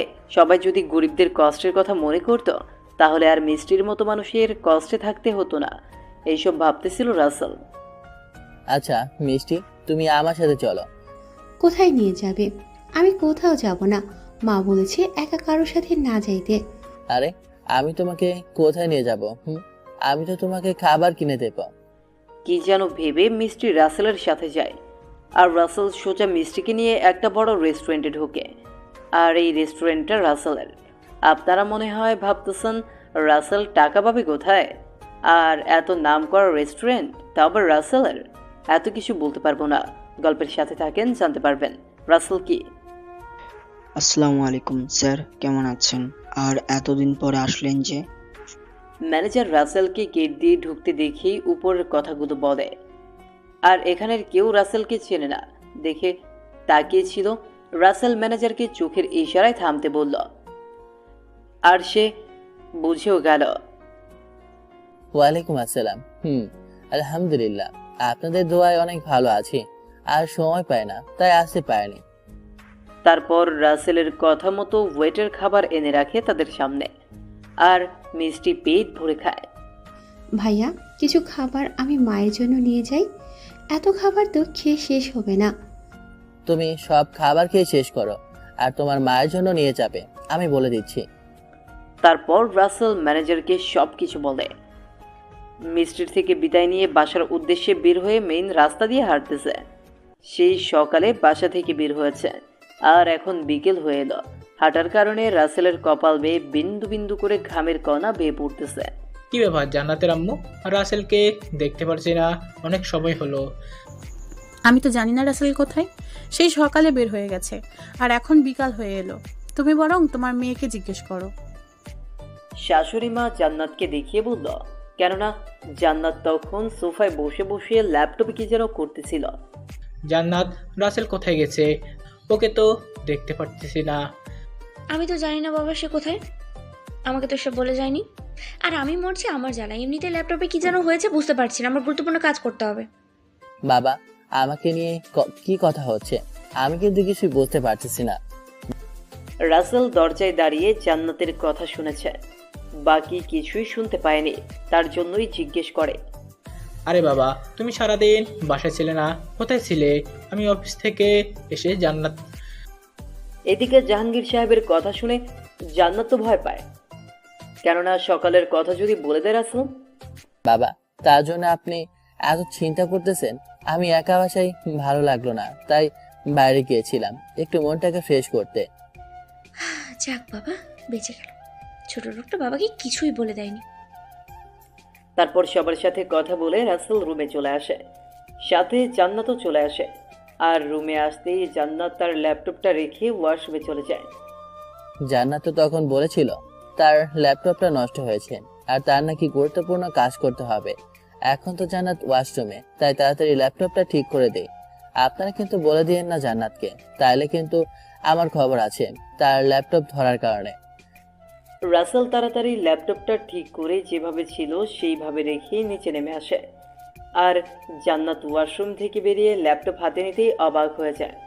কি ব্যাপার, আমার ল্যাপটপটা নষ্ট ছিল কিন্তু ঠিক হলো কেমনে? ভূত তো আর এটা ঠিক করে দেয়নি, নাকি রাসেল ঠিক করেছে? আরে না, এটা আমি কি ভাবছি?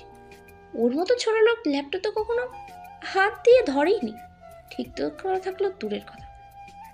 এইসব ভাবতে থাকে জান্নাত আর মনে মনে বলে। এদিকে অনেকটা সময় পার হয়ে যাবার পরে নিচে থেকে ডাকতে আসে জান্নাতকে। আফামনি, খালা আপনার এ হুনি নিচে যাইতে কইলো রাতের খাওন খাইবার লাগি। আচ্ছা, তুই এখন যে বল, আমি এক্ষুনি আসতেছি। আর ওই ছোট লোকটা কোথায়? আফামনি, এইটা আপনি কি তখন? হ্যাঁ, কিন্তু আপনার স্বামী, তাই তাকে সম্মান দিন। তুই চুপ থাক আর যা এখান থেকে, তোর থেকে জ্ঞান নিতে হবে না আমার। অনেকটা রেগেই বলে জান্নাত। তাই রহিমা দৌড়ে চলে যায়, কারণ তার রাগ কেমন সেটা ভালো করেই জানে। কিরে রহিমা, এমন দৌড়ে আসলি কেন? তোরে কি পাগলা ষাঁড়ে তাড়া করছে নাকি? সবাই হাসতে হাসতে। খালামুনি আর বললেন না, পাগলা সারে তারা করছে, তবে পাগলা সারটা হলো জান্নাত আপামনি। জান্নাত তোকে আবার কি করলো যে এমনভাবে আমার আদরের মেয়েকে ষাঁড়ের সাথে তুলনা করলি? তারপর সবাই অনেক মজা মাস্তি করে রাতের খাবার শেষ করে যার যার মতো রুমে চলে আসে। তুই আমার ল্যাপটপে হাত দিয়েছিলি নাকি? রাসেল মাত্র এসে সোফাতে বিছানা ঠিক করতেছিল, আর ঠিক এমন সময় জান্নাত প্রশ্নটা করে। আমি তো ল্যাপটপ কি সেটাই জানি না, তাহলে ল্যাপটপ ধরার কথা বলতেছেন কেন? একটা চর বসিয়ে দেয় রাসেলের গালে। তো সাহস কি করে হয় আমার মুখে মুখে কথা বলার? আমি যা জিজ্ঞেস করেছি সেটার উত্তর দিতে বলেছি, শুধু সেটার উত্তর দিবি। জান্নাত অনেকটা রেগেই বলল উপরের কথাগুলা। এমনটা ঠিক নয়, আমি তো ল্যাপটপ চিনি না, সেইটা বললাম। রাসেল অনেকটা নিচু সুরে বলল, কারণ জান্নাতের কথার থেকে হাত বেশি চলে সেই ভয়ে। তোর সাথে কথা বলে না কোনো লাভ নেই, যা গিয়ে ঘুমা। আচ্ছা ম্যাডাম, ঠিক আছে। তারপর দুজনেই যার যার মতো ঘুমিয়ে যায়। সকালে পাখিদের কিচিরমিচির আওয়াজে জান্নাতের আগেই ঘুম ভেঙে যায় রাসেলের। ঘুম ঘুম চোখে খাটের দিকে তাকাতেই রাসেলের চোখ কপালে উঠে যাওয়ার মতো অবস্থা। আর এমন হবে নাই বা কেন? কারণ ঘুমের মাঝে জান্নাতের চুলগুলো মুখের উপরে এসে উঠতেছিল ফ্যানের বাতাসে। অসম্ভব সুন্দর লাগছিল জান্নাতকে। এই অবস্থায় যদি কোনো কবি দেখত, তাহলে শত শত কবিতা এক নিমিষেই লিখে ফেলত। ইস, এখন যদি জান্নাতের চুলগুলো সরিয়ে দিয়ে ওর কপালে একটা ভালোবাসার পরশ দিতে পারতাম, যেই বাবা সেই কাজ। আগে পাশে কোনো চিন্তা না করে জান্নাতের চুলগুলো সরিয়ে দিতেছি। অমনি জান্নাত কেঁপে উঠল। হায় হায়, আমার তো ভয়ে কলিজা শুকিয়ে গেছে। না, জান্নাত আবার আগের মতোই হয়ে রইল। আমি আর দেরি না করে ওর কপালে ভালোবাসার পরশ এঁকে দিলাম। 1 কেজি সাহস বকে নে। কিন্তু এ কি, আমি উঠতে পারছি না কেন? পরে ভাবনার জগৎ থেকে বের হয়ে বুঝতে পারলাম জান্নাত ঘুমের ঘরে আমাকে কোলবালিশ ভেবে জড়িয়ে ধরেছে। ইসরে মামা, ভালোবাসার মানুষ যদি এমন ভাবে জড়িয়ে ধরে রাখে কতটা ভালো লাগা কাজ করে সেই অনুভূতিটা বুঝতেই পারতাম না যদি এই অবস্থায় না পড়তাম। কিন্তু কথায় আছে না, যদি সহজেই সুখ আসে সেই সুখ বেশি সময় স্থায়ী হয় না। আমার ক্ষেত্রে বিপরীত হলো না। হ্যাঁ, ঠিকই শুনেছেন, আমার কপালে শনি নেমে এসেছে। 3টা চর বসিয়ে দেয় জান্নাত রাসেলের গালে। কুকুরের বাচ্চা, তোর এত বড় সাহস কি করে হয়? ঘুমিয়ে থাকা অবলা মেয়ের উপরে সুযোগ নিস তুই? আগে ভাবতাম তুই খারাপ, এখন তো মনে হচ্ছে তুই শুধু খারাপ না, তোর চরিত্রই ঠিক নেই। একদমই কথাগুলো বলে জান্নাত। রাগে মনে হচ্ছে চোখ দিয়ে আগুন বের হবে এমন অবস্থা। আমি এমন করতে চাইনি। আমি আপনার চুল ঠিক করে দিতে নিয়েছিলাম, আর আপনি আমায় নিজে থেকে জড়িয়ে ধরে রেখেছিলেন। আমার দোষ নেই, গালে হাত দিয়ে বললাম, কারণ এই মেয়ের বিশ্বাস নেই। আর একটা চর বসিয়ে দেয়। দেখছেন, আগেই বলেছে এই মেয়ের কথা থেকে হাত বেশি চলে।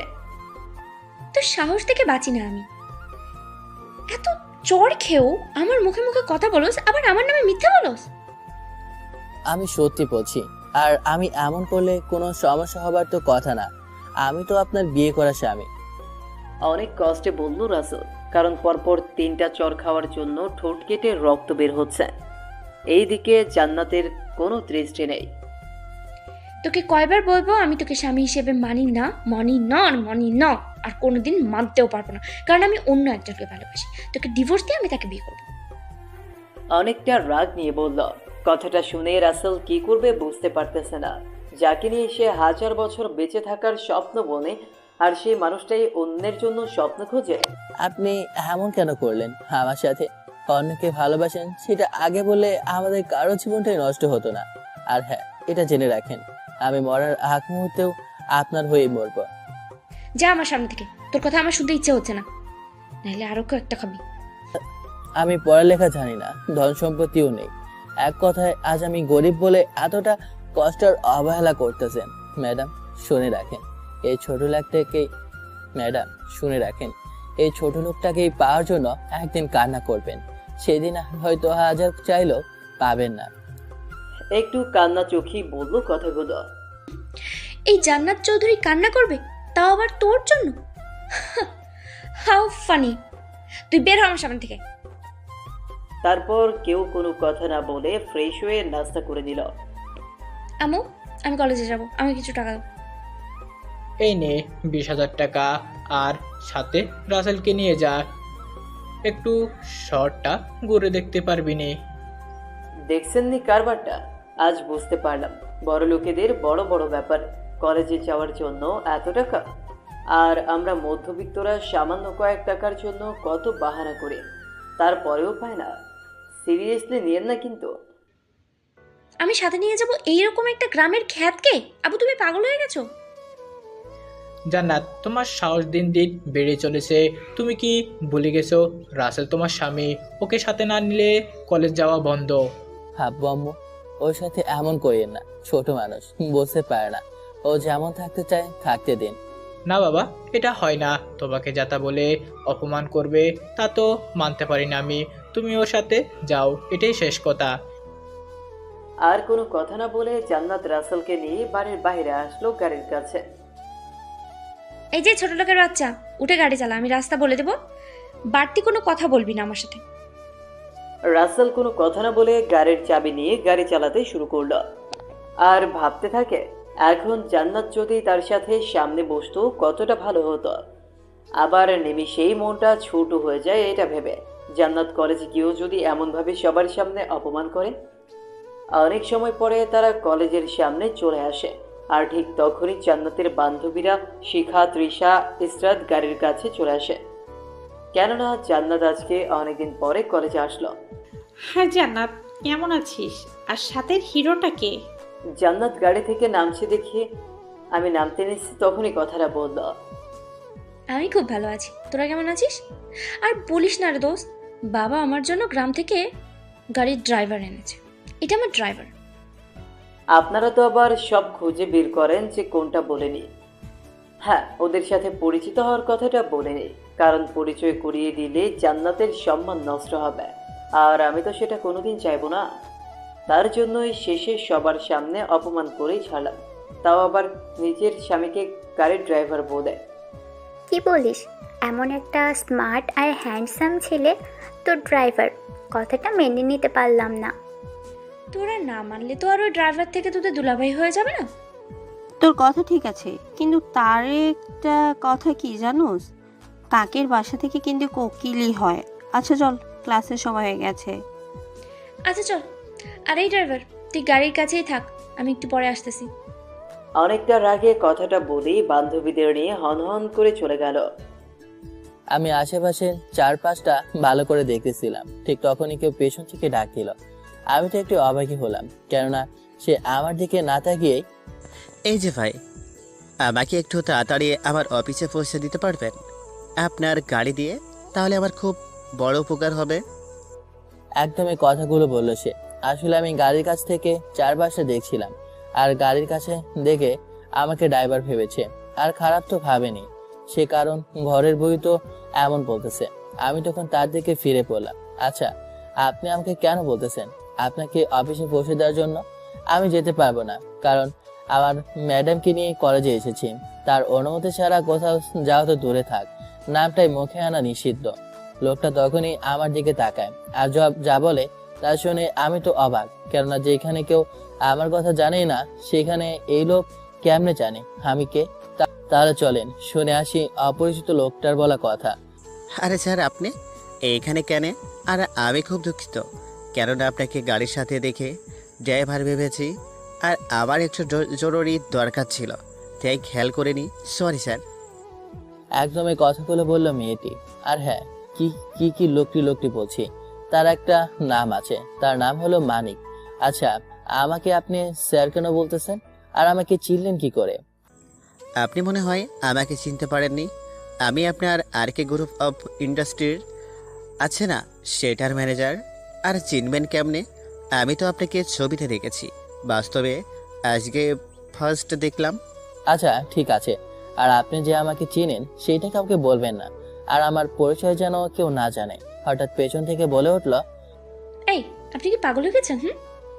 এর মতো একটা খ্যাত মার্কা ড্রাইভারকে স্যার বলতেছেন? আমি তো একটু ভয় পেয়ে গেলাম, কেননা যদি জান্নাত জেনে যায় তাহলে। ম্যাডাম, আপনি ভুল শুনেছেন।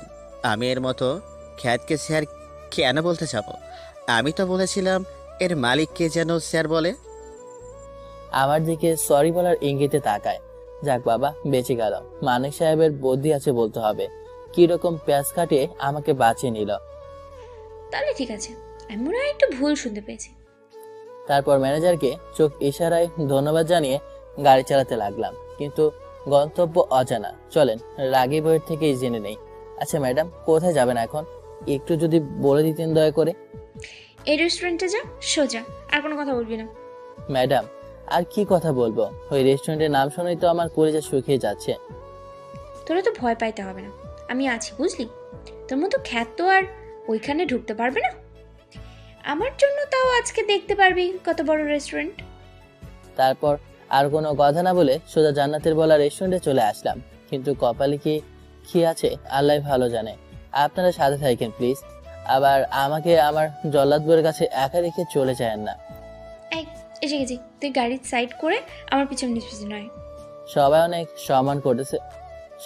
সম্মান করতেছে দেখে জান্নাত অনেক খুশি, আর এদিকে হাত ইশারায় আমি সবাইকে বুঝিয়ে দিলাম আমাকে যেন জান্নাত চিনতে না পারে, কারণ এখানে সবাই আমাকে চেনে। সেদিন মিশির সাথে আসলে চিনে গেছে। দেখেছেন, কথায় আছে না, সমজদার লোকে গলিয়ে ইশারাই কাফি হয়। সেইটাই হলো, সবাই আমার ইশারা বুঝতে পেরেছে। দেখেছিস ছোট লোক, এখানেও সবাই আমাকে কত সম্মান করে। তুই কি করে বুঝবি এইসব? জীবনে তো আর এমন রেস্টুরেন্টে ঢুকতে পারোস নাই। আমি আর কোনো কথা না বলে চুপ করে জান্নাতকে ফলো করতেছি, এছাড়া তো আর কোনো উপায় নেই আমার কাছে। ম্যাম, কি খাবেন? এইখানে সব আইটেমের নাম আছে, আপনি যা খাবেন পছন্দ করে দিন। আমার জন্য একটা পিৎজা আর চিকেন কাবাব, আর ওর জন্য একটা রং চা নিয়ে আসবে। ভালো কিছু আবার ওর পেটে হজম হবে না তো। আমাকে দেখিয়ে পড়লো। আমি বাদে এখানে সবাই অবাক জান্নাতের এমন কথা শুনে। আমার অবাক না হওয়ার কারণ তো আপনাদের অজানা নয়। রেস্টুরেন্টে সবাই ভাবতেছে যার টাকাতে হাজার হাজার পরিবারের লোক ফ্রি খাবার খায়, আর তার নাকি এইসব খাবার পেটে হজম হবে না, তার জন্য 5 টাকা দামের রং চা। সবাই এটা মানতে পারতেছে না। আচ্ছা ম্যাম, দয়া করে আমাদের একটু সময় দিন, আমরা সব এনে পরিবেশন করে দিচ্ছি। বলেই সে চলে গেল। এদিকে আমার তো আর এমন অপমান সহ্য হচ্ছে না, কিছু বলতেও পারছি না। ভালোবাসার মানুষ বলে কথা। ম্যাডাম, আমার না এখানে কিছু খাইতে মন চাইতেছে না, আমার পেটে হজম হবে না। তার চেয়ে বরং আপনি খাবার খান, আমি বাইরে আপনার জন্য অপেক্ষা করি। অনেক কষ্টের সাথে কথাটা বলে রিপ্লাই না নিয়েই বাইরে চলে আসলাম, কারণ আমার আর ওইখানে সবার সামনে অপমান হতে ভালো লাগছিল না, থাকলে হয়তো আরো বেশি অপমানিত হতে হতো। আজকে রাসেলের সাথে একটু বেশি করে ফেললাম। হাজার হোক, সে তো আমার স্বামী, এখানে অপমান না করলেও পারতাম। না, আমি এসব কি ভাবতেছি? আমি ওকে কখনো স্বামী হিসেবে মানতে পারবো না। যেই ভাবা সেই কাজ, ফোন দিয়ে ফেললাম, রিং হচ্ছে। হ্যালো, আসসালামু আলাইকুম ভাইয়া, কেমন আছিস? ওয়ালাইকুম আসসালাম, আমি অনেক ভালো আছি, তোরা সবাই কেমন আছিস? আমরা সবাই অনেক ভালো আছি। নে, আম্মুর সাথে কথা বল। আচ্ছা বাদ দে, আমার সাথে অনেকদিন হলো কথা বলি না। বাবা, কেমন আছিস? আমাদের তো ভুলেই গেছিস, শ্বশুর শাশুড়ি আর সুন্দরী বউ পেয়ে। আম্মু, তুমি যদি এইভাবে বলো তাহলে কেমনে হবে? আমি কি তোমাদের বলে থাকতে পারি? আর এতে বড় বড় কারবার আমাকে অনেক সুখী রেখেছে। আর তোমার বৌমা তো অনেক ভালো, আমাকে তার থেকে এক মুহূর্তের জন্য দূরে দিতে চায় না, সবসময় আগলে রাখে। আম্মু, তুমি সবাই কেমন আছো? তুই এমন করে কথা বলিস কেন? কিছু কি হয়েছে তোর? দেখেছেন, একেই বলে মায়ের মন। মায়েরা এমনই হয়, কোনো কিছু না বললেও ঠিকই বুঝতে পারে যে তার সন্তান ভালো নেই। আমার কিছুই হয়নি, আমি অনেক ভালো আছি। আচ্ছা আম্মু, তোমরা সবাই ভালো থাকো, আমি পরে কথা বলি। কি করবো বলেন, আমার যে কান্না থামতেই চাইছিল না। মায়ের সাথে তো আর মিথ্যা কথা বলা যায় না, তাই অমন বললাম। আমি চোখে জল মুছি অমনি। এই চল লোক, চল বাসায় চলে যাবো, অনেক দেরি হয়ে গেছে। আচ্ছা ম্যাম, চলেন। তারপর জান্নাতকে নিয়ে বাসায় চলে আসলাম। এইভাবে চলে গেল অনেকগুলা দিন। দেখতে দেখতে জান্নাতের পরীক্ষাও চলে আসে। একদিন বিকেলে, হ্যালো শিখা, আমি যে এই জিনিসটা বুঝতে পারতেছি না, তাহলে করবো কিভাবে? ওপাশ থেকে কি বললো আমি তো আর শুনতে পাইনি, তাই আপনাদেরও বলতে পারলাম না। আচ্ছা দোস্ত, এখন কি হবে? আমি বুঝতে পারবো কেমনে? স্যারের কাছেও তো এখন যাওয়া সম্ভব না। মন খারাপ করে ফোনটা রেখে দিয়ে নিচে চলে গেল। যাই, বউ আমার সমস্যায় পড়েছে, একটু ঠিক করে দিয়ে আসি। হাজার হলেও 10টা না 5টা না, একটা মাত্র আদরের অহংকারী রাখি বউ আমার। তারপরে অনেক সহজেই কাজটা করে দিলাম, কারণ এইসব অনেক আগেই শেষ করেছি, তাই তো সমস্যা হলো না করতে। যাই, তাড়াতাড়ি কেটে পড়ে যদি দেখে, তাইলে আমার 12টা বাজাতে তার একটু সময় লাগবে না। তারপর ওয়াশরুমে চলে গেলাম। আম্মু, আমাকে একটা তোমার স্পেশাল কফি বানিয়ে দাও তো। কে রে জান্নাত, তোর মন খারাপ কেন? রাসেল কিছু বলেছে নাকি? কিন্তু জান্নাত কিছুই বলল না, তাই সেও আর কথা না বাড়িয়ে কফি আনতে চলে গেল। এই যে তোর কফি নে। তোর কি হয়েছে বলতো, এমন মন মরা হয়ে আছিস কেন? আসলে আম্মু হয়েছে কি, তারপর সবকিছু খুলে বলল। আপনারা জানেন, সবটাই জানেন, তাই আর নতুন করে বলে আপনাদের মূল্যবান সময় নষ্ট করলাম না। ও এই ব্যাপার, কোনো সমস্যা নাই, সব ঠিক হয়ে যাবে। আচ্ছা তুই রুমে গিয়ে চেষ্টা কর, দেখ করতে পারবি। তারপর জান্নাত রুমে চলে আসে আর এসে তার খাতাটা হাতে নেয়। তার খাতাটা হাতে নিয়ে অবাক হয়ে যায়। এমনটাই অবাক হয় যার জন্য জোরে চিৎকার করেছে। জান্নাতের চিৎকার শুনে আমি দৌড়ে ওয়াশরুম থেকে বের হই, আর বাড়ির সবাই রুমে এসে হাজির হয়। জান্নাত, কি হয়েছে তোর? এমন ভাবে চিৎকার করতেছিস কেন? দৌড়ে আসার কারণে হাঁপাতে হাঁপাতে পড়ল। আম্মু, আমি রুমে এসে দেখি আমার খাতায় কে যেন আমি যেটা করতে পারছিলাম না সেটা অনেক সুন্দরভাবে করে দিছে, যেমনটা কোনো সাধারণ কেউ করতে পারবে না। এই বিষয়ে এত জোরে চিল্লানি দিচ্ছিস কেন? আর তোর তো এটার কারণে ভালো হয়েছে, না পারা কাজটা হয়ে গেছে। তুমি এইভাবে কেন বলতেছো? একটু ভেবে দেখো, আমার ল্যাপটপটাও এমন করেই ঠিক করে দিল, আবার এইটাও করে দিল। এটা কি সামান্য ব্যাপার বলো, নাকি জিনভূত করেছে? আমি তো অনেক টেনশন করতেছি, যদি আপনারা বলে দেন তাহলে তো আমাকে আর আস্ত রাখবে না, আমিও ধরা পড়ে যাব। এটা তো ভেবে দেখিনি, তোর রুমে তো রাসেল ছাড়া কেউ ছিল না, তাহলে সেই কি করে দিয়েছে নাকি? আমার তো কলেজা সুখে যাওয়ার মতো উপক্রম। এটা হবে না, কারণ ওর মতো খ্যাত কি করে পারবে, যে কিনা কোনোদিন পড়ালেখার জন্য স্কুলে দরজাও যায়নি। এইভাবে অনেক কথা বলার পর মন খারাপ করে সবাই রুম থেকে চলে গেল। আমি জান্নাত বাদে, যাক বাবা, এবারের মতো বেঁচে গেলাম। আচ্ছা ম্যাম, এমন করে কি চিল্লানোর কোনো দরকার ছিল বলেন? সবাই কি মনে করলো? তুই চুপ থাক। আর আজকে আমি অনেক খুশি, কেননা আমার না পারা কাজটা কমপ্লিট হয়ে করে দিয়েছে, তাকে অনেক ধন্যবাদ। আচ্ছা ম্যাম, আপনি কি কাউকে ভালোবাসেন? একটু সত্যটা বলবেন। কেন এই কথা কেন জিজ্ঞেস করছিস তুই? তো সাহস কম না আমার ব্যক্তিগত ব্যাপারে কথা বলস? না, মানে আপনি আমাকে মানতে পারতেছেন না। আমি আপনার বিয়ে করা স্বামী হওয়া সত্ত্বেও আমার অধিকার দিচ্ছেন না। এটা 3টা কারণ থাকে। আমার টাকা পয়সা ধন দৌলত কিছুই নেই বলে, আমি দেখতে একটু সুন্দর হলেও খ্যাত মানে গরিব ঘরে জন্ম বলে, আমি শিক্ষিত না বলে আপনি অন্য কাউকে ভালোবাসেন। আপনি কোন দিকটা আমাকে দূরে রাখার জন্য মনে করেন, একটু বলবেন প্লিজ? শোন, আমি কাউকে ভালোবাসি না। আমারও স্বপ্ন ছিল, যেটা তুই গলা টিপে হত্যা করেছিস। হ্যাঁ হ্যাঁ হ্যাঁ, আমি তোকে মেনে নিতে পারতেছি না, তার কারণ তুই গরিব খ্যাত। তোর কোনো সামর্থ্য নেই আমাকে অভিজাত্যের মাঝে সুখী রাখার। আচ্ছা, টাকা পয়সা কি মানুষকে সুখ এনে দিতে পারে বলেন? হ্যাঁ, এই পৃথিবীতে বাঁচতে হলে টাকাই আগে প্রয়োজন, শুধু ভালোবাসাতেই জীবন ছড়ানো। কারণ কথায় আছে না, টাকাই শেখ মুজিবুরের ছাপ, টাকাই দুনিয়ার বাপ। এটা সত্যি কথা।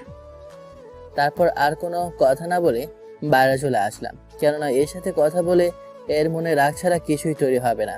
কারণ জান্নাতের মনে অর্থ আভিজাত্য নেশা ঢুকে গেছে। একে আমার মনের বউ করে পেতে হলে অবশ্যই আমাকে অপেক্ষা করতে হবে আর অনেক খাটতে হবে আমাকে। এভাবে চলে গেল অনেক দিন। এখন জান্নাত আমাকে দেখতেই পারে না, কেন সেটা আজও অজানা। আগে তো ভাবতাম জান্নাতকে একটু কষ্ট করে হলেও নিজের মতো করে গড়ে নিতে পারবো, বাট সেটা আর মনে হয় না হবে। আর আপনারা আমার পক্ষে নাই মনে হচ্ছে। এখন শুধু জান্নাত আমাকে ছোট করার জন্য কারণ খোঁজে। কথায় কথায় অপমান আর আমার গালে থাপ্পড় চলে। চলেন একদিন কলেজে ঘটে যাওয়া কথা শুনে আসি। আমি দেখি জান্নাত একটা ছেলের সাথে খুব ক্লোজ হয়ে বসে আছে। এটা দেখে আমার কলিজায় রক্ত গরম হয়ে মাথায় উঠে গেল। আমি সোজা কোনো দিকে না তাকিয়ে কোনো কথা না বলে ওই ছেলে কলার ধরে লাগাই দিলাম কয়েকটা। আর আমি আমার বয়স সম্মান রক্ষার জন্য যে পুরস্কার পেলাম সেটা আমার চাওয়ার বাইরে ছিল। চলেন পুরস্কারটা আপনাদের সাথে শেয়ার করে নেই। আমি ওই ছেলেটাকে মারা মাত্রই জান্নাত আমার গালে ঠাস ঠাস করে লাগিয়ে দিল আর বলতে লাগলো, ছোট লোকের বাচ্চা, তোর এত বড় সাহস, তুই আমার বন্ধুর গায়ে হাত দিস? তোকে তো আজকে আমি মেরেই ফেলবো, তোকে আমি মুক্তি দিয়ে দেবো। জোরে জোরে বলে আর আমাকে মারতে থাকে। মারের কারণে আমার শরীরটা রক্তবর্ণ রূপ নিয়েছে আর আমি নিচের দিকে তাকিয়ে সব সহ্য করতেছি শুধুমাত্র ভালোবাসি বলে। আমাকে অনেক কষ্ট করে বান্ধবী শিখা তিশা জান্নাতকে থামিয়ে আমাকে বাসায় পাঠিয়ে দিল। আমি ব্যথার কারণে হাঁটাতে দূরে থাকুক, কথা পর্যন্ত বলতে পারছি না। আমার ঠোঁট কেটে রক্ত টপ টপ করে পড়তেছে। তাও আস্তে আস্তে বাসায় চলে আসলাম। গেট দিয়ে ভেতরে ঢুকতেই, এই রাসেল বাবা, তোমার এই অবস্থা কেন? কি হয়েছে তোমার? আম্মু আমাকে ধরে বললো আর সাথে সবাই। আমি কথা বলতে পারছি না, তাও কষ্ট করে বললাম, আম্মু আমার অ্যাক্সিডেন্ট হয়েছে। তার সবাই কিছু না বলে আমাকে রুমে নিয়ে গেল আর ডাক্তারকে ফোন দিয়ে আসতে বললো। হ্যালো জান্নাতের আব্বু, তাড়াতাড়ি তুমি বাসায় চলে আসো, রাসেল অসুস্থ, আর তোমার মেয়েকে আসতে বলো। আব্বু তখন জান্নাতকে ফোন দিয়ে তাড়াতাড়ি বাসায় আসতে বললো আর সে নিজেও বাসায় চলে আসলো। এই রাসেল, তোমার এই অবস্থায় কি করে হলো? আমার মাথায় হাত বুলেই বলল, বাবা এমন করিও না, আমি ঠিক আছি। সামান্য ছোট চোট পেয়েছি মাত্র। দেখো আমি ঠিক আছি। হাত ওঠাতে গিয়েও পারলাম না। দেখছিস হাতটাও ঠিক মতো নাড়াতে পারছিস না, আর বলস তুই ভালো আছিস। তারপর আর কোনো কথা বললাম না। একটু পরে ডাক্তার এলো, পেছে পেছে জান্নাতও এলো। তেমন কিছু হয়নি, কিন্তু শরীরে অনেক ব্যথার কারণে রাতে জ্বর আসতে পারে, তখন একটু মাথায় পানি দিয়েন। তারপর ডাক্তার ওষুধ দিয়ে সাথে সাথে সব বুঝিয়ে চলে গেল। ডাক্তার চলে যাওয়ার কিছুক্ষণ পরে জান্নাত বাদে সবাই নিচে গেল। জান্নাত কোনো কথা না বলে ওয়াশরুমে চলে যায়। আমাকে দেখে মনে হচ্ছে তার আমার প্রতি অনেক রাগ। আমিও ভাবতে লাগলাম, আমি কি এতটাই অবহেলার পাত্র যার কারণে সে আমাকে মেনে নিতে পারতেছে না? আমি তো চাইনি কখনো এমনটা আমার সাথে ঘটে। কেন আমার সাথেই সবসময় এমন হয়? কেন আল্লাহ, কেন? তারপরে দেখতে পেলাম জান্নাত ওয়াশরুম থেকে বেরিয়ে আমার সামনে এসে, জানিস আজকে একমাত্র তোর কারণে আমার বন্ধু আমাকে ছেড়ে চলে গেল, আর কতটা অপমান করেছে। অনেক রাগেই বলল। কথা বলতে কষ্ট হচ্ছে, তবুও বললাম, ম্যাম, যে মানুষটা আপনার নামে বন্ধু এই আছে এই নাই, তার জন্য আপনি এত কষ্ট পাচ্ছেন। আর আমি আপনার বিয়ে করা স্বামী, আমার জন্য কি একটু কষ্ট হয় না? আপনি একদিন ঠিকই বুঝতে পারবেন। দূরের লোভনীয় মানুষদের কাছে পাওয়ার আশায় কাছের মানুষটাই হারাবেন, তারপরে আর কোনো কথা না বাড়িয়ে, এই, তুই এইখানে শুলে আমি কোথায় ঘুমাবো? না, তুই অসুস্থ, আজকে তুই এখানেই ঘুমিয়ে পড়। এই কোলবালিশের এই পাশে আসবি না। আচ্ছা ম্যাম, ঠিক আছে। শুইতে দিলেন, এটাই বড় পাওয়া। তারপর ঘুমিয়ে গেলাম। মধ্যরাতে প্রচণ্ড জ্বর আসার কারণে আমি গ্যাংগাচ্ছি। এই, তুই এরকম করছিস কেন? জ্বর তো কাপ পুড়ে যাচ্ছে। এখন আমি কি করবো? যতই অবহেলা করি না কেন, সে তো আমার স্বামী। তাকে মেনে না নিলেও তার অসুস্থ, তার সময় সেবা করা তো আমার দায়িত্ব। কিন্তু আমি করবোটা কি? আমি তো কিছুই জানি না। আম্মুকে ডাকি? না থাক, তারা কষ্ট পাবে। আমি বরং ওর মাথায় পানি দিয়ে জলপটে করি। যেই ভাবা সেই কাজ। তারপর জান্নাত অনেক সময় পানি ঢেলে মাথায় জলপট্টি দিতে থাকে, কিন্তু কখন যে আমার বুকের উপর ঘুমিয়ে গেছে সে নিজেও যায় না। দেখেছেন, আমার বউ এখন কারবারের মতো আমার মনের মতো হয়ে গেছে। আমি কিন্তু দেখতে পারতেছি না, আবার দেখছি বলে ভয় দেখায় না। জান্নাতের সেবার কারণে রাতে আমার জ্বর চলে যায়।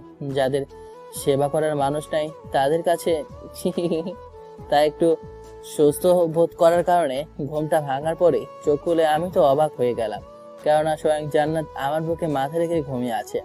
এত সুন্দর লাগতেছে তাকে বলে বোঝাতে পারবো না। ওর কপালে একটা ভালোবাসার পরশ রেখে দিলাম।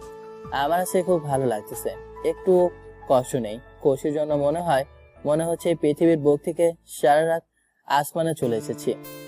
আহা, কি আনন্দ আকাশে বাতাসে। কিন্তু কথায় আছে না, অভাগের কপালে কাঠকয়লা পুড়িয়ে এক ফোঁটা সুখ আসলেও সেই সুখ বেশিক্ষণ থাকে না। আমার ক্ষেত্রেও সেটাই হলো। কারণটা হলো, সকালে সেই আনন্দটা এক নিমিষে বিলীন হয়ে গেল। জান্নাত ঘুম থেকে জাগ্রত হয়ে দেখতে পায় যে আমি তার কপালে চুমু এঁকে দিয়েছি, আর সেও আমার বুকে মাথা রেখে শুয়ে আছে। সেইটা দেখে তো তার মাথা আরো গরম হয়ে যায়, কারণ জান্নাত মনে করেছে আমি তাকে ইচ্ছাকৃতভাবে জড়িয়ে ধরে নিয়েছি। সেই জন্য বলতে শুরু করলো, ভেবেছিলাম তুই অসুস্থ আর তোর সেবা করাটা আমার নৈতিক দায়িত্ব, কিন্তু আমি তো কখনো ভেবে দেখিনি যে কয়লা ধুতো করলেও কয়লার ময়লা যায় না। তোর চরিত্রের কোনো ঠিক নাই। আমার ঘুড়ি নিয়ে থাকার সুযোগটা তুই কাজে লাগিয়ে নিলি। কথাগুলো বলেই ঠাস ঠাস করে দুটা থাপ্পড় লাগিয়ে দেয় আমার গালে। তোর আসলেই কোনো যোগ্যতা নেই আমার স্বামী হওয়ার, সেই তুই আজকে প্রমাণ করে দিলি। কোনো চরিত্রহীন লম্পট আমার স্বামী হতে পারে না। সরে যা আমার চোখের সামনে থেকে। অনেক রাগেই কথাগুলো বলল, তাই আর সেখানে না থেকে নিচে চলে আসলাম। কি দোষ ছিল আমার? নিজের বিয়ে করা বউকে কিস করেছি, এটা কি আমার অপরাধ? সে নিজে আমার বুকে ঘুমিয়েছিল আর বলতেছে আমি নাকি জান্নাতের সর্বনাশ করেছি। শুভ সকাল বাবা। এত সকালে উঠতে গেছে কেন? তোমার শরীরটা অনেক দুর্বল, তাই রেস্ট নেওয়া প্রয়োজন। শুভ সকাল। না বাবা, আমি এখন পুরোপুরি সুস্থ। তোমার মিষ্টি আদরের মেয়ে সেবার কারণে অসুস্থ থাকতেই পারলাম না। রাসেল, শোনো একটা কথা বলি। তুই যতই আমাদের কাছে মিথ্যা বলে সান্ত্বনা দিস না কেন, তোর চোখের পানিগুলো ঠিকই সত্য কথা বলে দেয়। আমরা জানি জান্নাতের সাথে তোর তোর জীবনটা নরতুল্য বানিয়ে ফেলেছে। আমাদের তুই মাফ করে দিস। তোর জীবনটা নষ্ট করে ফেলেছে। আমরা যদি এমনটা না পারতাম তাহলে তোর এত কষ্ট করতে হতো না। আদরের মেয়ে তো, তাই কিছু বলতে পারি না। আর কালকে যে তুই অ্যাক্সিডেন্টের নাটক করছিলি সেটা আমরা জেনে গেছি। জান্নাত তোর এই অবস্থা করেছে মেরে। বাবার কথা শুনে আমি তো আসমান থেকে পড়লাম। এই কথা সে জানতে পারলো কেমনে? বাবা, তোমাদের কোনো দোষ নেই। আসলে সবকিছু হচ্ছে আমার কপাল। শুধু শুধু তোমরা নিজের কথা বলে কষ্ট পাচ্ছ। একদিন দেখবে সবকিছু ঠিকঠাক হয়ে যাবে। তারপর কোনো কিছু না বলে সোজা নাস্তা করে আমি বাইরে আসি। মনে মনে ভাবলাম আজকে একটু কোথাও ঘুরে আসি, মানে অফিস থেকে। যেই ভাবা সেই কাজ। একটা রেশনে সোজা অফিসের সামনে এসে নামলাম। এই যে মিস্টার, আপনি এমন হন হন করে ভিতরে কোথায় যান? এখানে এমন খ্যাত মার্কা কাউকে ঢুকতে দেওয়া হয় না। আমার সামনে লাঠি ধরে বলল, দেখুন, আমি একটু এই অফিসের ম্যানেজারের সাথে দেখা করতে চাই। আপনি আমাকে ভিতরে ঢুকতে না দিলে তাকে একটু ডেকে দিন প্লিজ। আমি দারোয়ানকে একটু অনুরোধ করে বললাম। আচ্ছা, আমি দেখতাছি, আপনি এইখানে থাকেন। দারোয়ান কিছু সময় পরে মানিক সাহেবকে নিয়ে আসলো। আসসালামু আলাইকুম স্যার, কেমন আছেন? আরে হঠাৎ কেমন করে আসলেন? এখানে থাকা সবাই তো অবাক, কেননা আমার মতো একটা খ্যাত ছেলেকে ম্যানেজার স্যার বলতেছে। তারপর সবকিছু খুলে বললাম। পরে ম্যানেজারের সাথে পুরো অফিস দেখে কিছু কাজ করে চলে আসলাম। খুব ক্ষুধা পেয়েছে, তাই রেস্টুরেন্টে ঢুকলাম। আমি আমার মতো পছন্দের খাবার অর্ডার করে খেতে লাগলাম। অনেক তো আমার ভগভগ শুনলেন, এবার একটু জান্নাতের কথা শুনে আসি, চলেন। আচ্ছা জান্নাত, রাসেল ভাই কোন দিক দিয়ে কম বলতো, যার জন্য তুই ভাইয়াকে মানতে পারছিস না আর সবার সামনে অপমান করিস? আসলে সেই দিন সবাই জেনে গেছে আমি জান্নাতের স্বামী। তোরা যদি ওর কথা বলস তো আমার সাথে আর কথা বলবি না। তোর এত পছন্দ হয় তুই বিয়ে করে নে না, আমি বেঁচে যাই। শোন, আমাদের এত বড় ভাগ্য নেই যে রাসেল ভাইয়ের মতো এত সুন্দর মনের মানুষকে জীবনসাথী করে পাবো। তুই হীরের মূল্য বুঝতে পারিস না, একদিন ঠিকই কান্না করবি এই রাসেল রাসেল বলে, যেদিন তোর কোনো কান্নাই কাজে আসবে না। তোদের থেকে আমার জ্ঞান নেওয়া লাগবে না, ক্ষুধা লাগছে, যেতে চাইলে চল রেস্টুরেন্টে। তারপর সবাই কোনো কিছু না বলে রেস্টুরেন্টে চলে আসে, কারণ সবাই জানে একে বোঝাতে হলে এক জনম চলে যাবে, তা বুঝবে না। ওয়েটার, আমাদের জন্য এই খাবারগুলো নিয়ে আসো। বলেই সে চলে গেল। কিন্তু জান্নাতের বয়স শুনে আমি তার আর চোখে তাকিয়ে শিওর হলাম এটা জান্নাত। এখন আমাকে এখানে দেখলে কি হবে? এই জন্য দেখ দেখ, ওটা রাসেল ভাইয়া না? আমার দিকে ইশারা করে বলল। তেমন তো মনে হচ্ছে, একদম রাসেল ভাইয়ার মতোই লাগছে, কিন্তু এখানে তো সুন্দর আর স্মার্ট লাগছে। আসলে আমি অফিস থেকে সোজা একটা মিটিংয়ে গিয়েছিলাম, সেই পোশাক পরিবর্তন করা হয়নি। তোরা আসলেই রাসেল রাসেল করে পাগল হয়ে গেছিস। যার এই রেস্টুরেন্টের গেট পার হবার কোনো যোগ্যতা নেই সেই নাকি আসবে এখানে খাবার খেতে। তারপরে সবাই জান্নাতের কথায় ঠিক বলে মেনে নেয় আর খাবার খেয়ে বাসায় চলে যায়। আমি রাস্তা দিয়ে আসতেছি, ঠিক তখনই দেখতে পাই কিছু বকাটে জান্নাত আর ওর বান্ধবীদের বিরক্ত করতেছে। তখন আমার মাথায় রক্ত উঠে গেল, কিন্তু কলেজের ঘটনা মনে পড়তে রক্ত ঠান্ডা ঠান্ডা হয়ে পানি হয়ে গেল। তাই দেখি কি হয়, দাঁড়িয়ে রইলাম একটু আড়ালে ওদের থেকে। আমি অবশ্যই কিন্তু জান্নাতের আগেই বাসায় এসেছি। মামা, আজকে অনেক মজা করতে পারবো। দেখছিস কি হট মাল, ইস মন চাই এখনই খেয়ে ফেলি। জান্নাতকে উদ্দেশ্য করে বলল, এই তোদের ঘরে কি মা বোন নেই? মেয়েদের সাথে কেমনে ব্যবহার করতে হয় শিখিস নি? একটা গালে পড়ল। মগিস ছাওয়াল, তোর এত বড় সাহস আমার গালে হাত দিস? দাঁড়া, তোর তেজ কমাতে ব্যবস্থা করতেছি। তারপর জান্নাতের জামার কিছু অংশ ছিঁড়ে ফেলা মাত্রই আমি ওইখানে হাজির হলাম। কেননা যদি রাগের জন্য বউ আমার অনর্ভোগের বস্তু হয়, আমাকে দেখে জান্নাত সহ সবাই তো মনে হচ্ছে নতুন করে জীবন পেল। এই যে ভাইয়েরা, মেয়েদের সাথে এমন ব্যবহার কেন করতেছেন? ঘরে কি মা বোন নেই নাকি? আমি আমার পরনের নর্মাল শার্টটা খুলে জান্নাতকে দিলাম। ইচ্ছা না থাকা সত্ত্বেও পরে নিল, কি যেন মনে করে। ঘরে মা বোন তো ঠিকই আছে, কিন্তু বউ তো নাই। ভাইরে ভাই, তুই ঠিক সময় এসেছিস। তুই আগে কাজ কর, তাও বাধা দিস না, পুঁতে রেখে দিব। এই কথা শুনে আমার রক্ত সেই আগের লেভেলে চলে গেল আর সব কয়টাকে ওড়াধরা ধোলাই দিতে শুরু করলাম। জান্নাত তো অবাক আমার মারামারি দেখে। ভাই আমাদের মাফ করে দেন, আমরা আর এমন কাজ জীবনেও করব না। পা ধরে বলল। আচ্ছা, মাফ করতে পারি, কিন্তু এদের সবাইকে বল যে আপু আমাদের মাফ করে দেন। তারপর মাপ টাপ করে গাড়ি নিয়ে সবাইকে সবার বাসায় রেখে আমি আর জান্নাত বাসায় চলে আসলাম। জান্নাত, তোর কি হয়েছে? এমন অবস্থা কেন তোর? কিন্তু জান্নাত কোনো কথা বলছে না, আমার দিকে তাকিয়ে আছে অসহায় দৃষ্টিতে। আম্মু, জান্নাতের কিছু হয়নি। আজকে একটা ছোট দুর্ঘটনা ঘটে যাওয়ার কারণে জামাটা একটু ছিঁড়ে গেছে, তাই আমি আমার শার্টটা দিয়েছি। তারপর সবাই আমার কথায় সহজেই বুঝে গিয়েছে তেমন কিছু না, তার কিছু বলো না। আর জান্নাত খুশি মনে রুমে চলে আসে। একটু পরে আমিও রুমে আসি নিয়েছি, কিন্তু যা দেখলাম তা দেখে তো আমার চোখ তো চড়ক গাছ। তাহলে শোনেন কি দেখে আমার চোখ চড়ক গাছে উঠলো। আমি যখনই নিচ থেকে রুমের দরজা অতিক্রম করি তখনই আমার চোখটা ছানা বড় হয়ে যায়, কেন জান্নাত তখন মাত্রই শাওয়ার নিয়ে বের হয়েছে, তা আবার শরীরের সাথে টাওয়াল ছাড়া কিছুই নেই। ইস, কি সুন্দর লাগছিল বলে বোঝানো যাবে না। এই তুই ভাবে রুমে ঢুকছিস কি জন্য? নক করে আসিস না কেন? অনেকটা রেগেই বলল। আমার দোষ না থাকা সত্ত্বেও আপনি খুঁজে খুঁজে আমার দোষ বের করলেন, কিন্তু নিজেদের দোষ করেছেন সেটা তো ভাবলেন না। তোর এত বড় সাহস, তুই আবার মুখে মুখে কথা বলস? আর কি দোষ বল? রুমে এইভাবে থাকলে যে দরজা বন্ধ করে রাখতে হয় সেটা বুঝে আপনি জানেন না? আর দেখেছি আমি, সমস্যা কি? আমি তো আপনার স্বামী। স্বামী? তুই আমার স্বামী হওয়ার কোনো যোগ্যতা রাখিস না, আর কোনোদিন হতেও পারবি না। রুম থেকে বেরো, আমি কাপড় চেঞ্জ করব।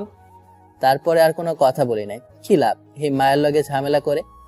আম্মু, আব্বু আমাকে কিছু খেতে দাও, খুব ক্ষুধা লেগেছে। আমি আব্বুর পাশে বসতে বসতে আম্মু মানে শাশুড়ি মাকে বললাম এখন তাদের সাথে আমি ফ্রি, আমাকে অনেক বেশি ভালোবাসে, বলতে পারেন জান্নাতের থেকেও বেশি। বাবা তুই একটু বস, আমি এখনই সব রেডি করে দিতেছি। রান্নাঘর থেকে বলল, রাসেল, আমি একটা খুব বড় ডিল পেতে যাচ্ছি। যদি আমরা ভালো কিছু তাদের দেখাতে পারি তাহলে ডিলটা আমরাই পাবো। তুমি তো আবার এসব বুঝবে না। থাক। তাই নাকি বাবা? ডিলটা পেলে তো তাহলে ভালোই হয়, যেহেতু অনেক বড় প্রজেক্ট। আর আপনাদের উচিত সর্বস্ব দিয়ে চেষ্টা করা, পাইলেও পেতে পারেন। বাবা, দোয়া করিও এই প্রজেক্টটা যেন আমরাই পাই। তারপরে সবাই মিলে খাওয়া দাওয়া করে নিলাম। এইভাবেই রাগ অভিমানের মধ্যে কেটে গেল অনেকটা দিন। এখন জান্নাত একটু একটু আমার সাথে ভালো ব্যবহার করে, এমনকি তুমি করে সুন্দর সুন্দর কথা বলে। কি যে ভালো লাগে, বুঝতে তো পারি না কিসের ইঙ্গিত, সুখের না দুঃখের। আপনারা বুঝলে বলিয়েন। একদিন রুমে, আচ্ছা রাসেল, তোমাকে একটা কথা বলি। আমাকে আর ম্যাম বলে রাখবে না, নাম ধরে রাখবে। কিন্তু সাবধান, কাছে আসার চেষ্টাও করবে না, তাহলে খবর আছে। আহা কি আনন্দ আকাশে বাতাসে, কাছে যাওয়ার কি দরকার, নাম ধরে ডাকার পারমিশন পেয়েছি, এটাই অনেক, বাকিটুকু পেয়ে যাব। আচ্ছা ম্যাম, মানে থুকো জান্নাত। এখন ঠিক আছে। আচ্ছা, তুমি কি একটু পড়াশোনা করো নাই? আমার দিকে তাকিয়ে বলল, আমি পড়ালেখা করলে কাজ করতাম কখন? জানোই তো, হ্যাঁ আমরা কত গরিব। একটু মন খারাপ করে পড়লাম, তাকিয়ে দেখলাম জান্নাতেরও একটু মন খারাপ, জানি না কেন। আচ্ছা, আজকে থেকে আমি তোমাকে শেখাবো পড়াশোনা। আগে তুমি নাম ঠিকানা লিখতে শিখবা, ইংরেজি আর বাংলাতে। নালে সবাই কি বলবে, জান্নাতের বড় একটা নিরক্ষর। আচ্ছা, তুমি আমাকে তোমার মতো করে শিখিও। তুমি শিখালে আমি এমনি সব শিখতে পারবো। একটু রোমান্টিক হয়ে বললাম, এই যে দেখেছেন, আমার বউ আমাকে নাম লেখা শেখাবে। আপনারা কি শিখবেন নাকি? না, আপনাদের তো নিব না, আমি একাই শিখবো। তারপর অনেক কথা হলো। এখন কিন্তু একটু হলো মনটা ভালোই থাকে, সাথে গালটাও, কেননা এখন তো আর গালের উপর দিয়ে ছড় বয়ে যায় না। আফামনি আন্নিরে দুলাবাইরে নিয়ে নিচে যাইতে কইল খালামনি। বই চলে গেল, আর আমি আর জান্নাতও একসাথে গেলাম। ঠিক বলেছ, আসলেই খুব মানিয়েছে তো দুজনকে। রাসেল শিক্ষিত না হলে কি হবে, কিন্তু ওর মনটা আমাদের এই শিক্ষিত মানুষদের মনের থেকে ভালো। কি কথা হচ্ছে আমাদের নিয়ে, শুনি একটু। আমাদের রেখে একা কথা বলবে, এটা কি হয় নাকি? তারপর অনেক কথা বললাম, পরে আবার ডিনার করে আমি রুমে আসলাম। রুমে এসে ভাবতেছি, এখন নিজেকে সুখী মানুষ মনে হয়, কিন্তু জান্নাত যদি আর একটু আপন করে নিত তাহলে কতই না ভালো হতো। কি ব্যাপার মিস্টার ক্যাট, কি এমন মনোযোগ দিয়ে ভাবতেছো? আমার সামনে এসে হাতে তুড়ি মেরে বলল। আমি তুড়ি শব্দে বাস্তবে ফিরে আসলাম। না মানে তেমন কিছু না, আগের কথাগুলো ভাবতেছিলাম। আগে সবকিছুর জন্য আমি সরি। আসলে হামেশাই সবার কাছে বলে এসেছি আমার বড় হবে অনেক ধনী, শিক্ষিত আর অনেক স্টাইলিশ, কিন্তু আমার ভাগ্যে তো তুমি জুটেছো, তাই মানতে পারছি না। মনটা খারাপ হয়ে গেল জান্নাতের হাসি মাখা মুখটা মলিন করে ফেলার জন্য। আসলে তোমার তো কোনো দোষ নেই, আল্লাহ যাকে যার কপালে লিখে কনফার্ম করেছে সে তার কপালে জুটবে, যেমনই হোক। মন খারাপ করিও না, ঘুমিয়ে পড়ো, রাত তো অনেক হয়েছে। আমি সবাই শুতে শুতে বললাম, আচ্ছা ঠিক আছে, আর তুমিও ঘুমিয়ে পড়ো। দেখেছেন কত সুন্দর করে বইয়ের মতো ব্যবহার করে, তাও আবার আমাকে কাছে টেনে নিচ্ছে না। যতটা কষ্ট হোক না কেন, সে অনুমতি না দেওয়া পর্যন্ত তাকে ছুঁয়েও দেখবো না। তারপর ঘুমিয়ে পড়লাম। সকালে ঘুমিয়ে গেল ফজরের আজানের মিষ্টি সুরে। উঠে জান্নাতকে ডেকে উঠিয়ে নামাজ পড়ে নিলাম দুজন একসাথে।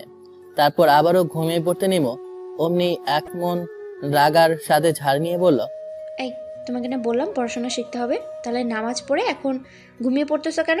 এখনই পড়তে বসো, চল। এই আমার তো একটু মনে ছিল না যে আমাকে তুমি পড়ালেখা শেখাবে। আচ্ছা চলো পড়া শুরু করি।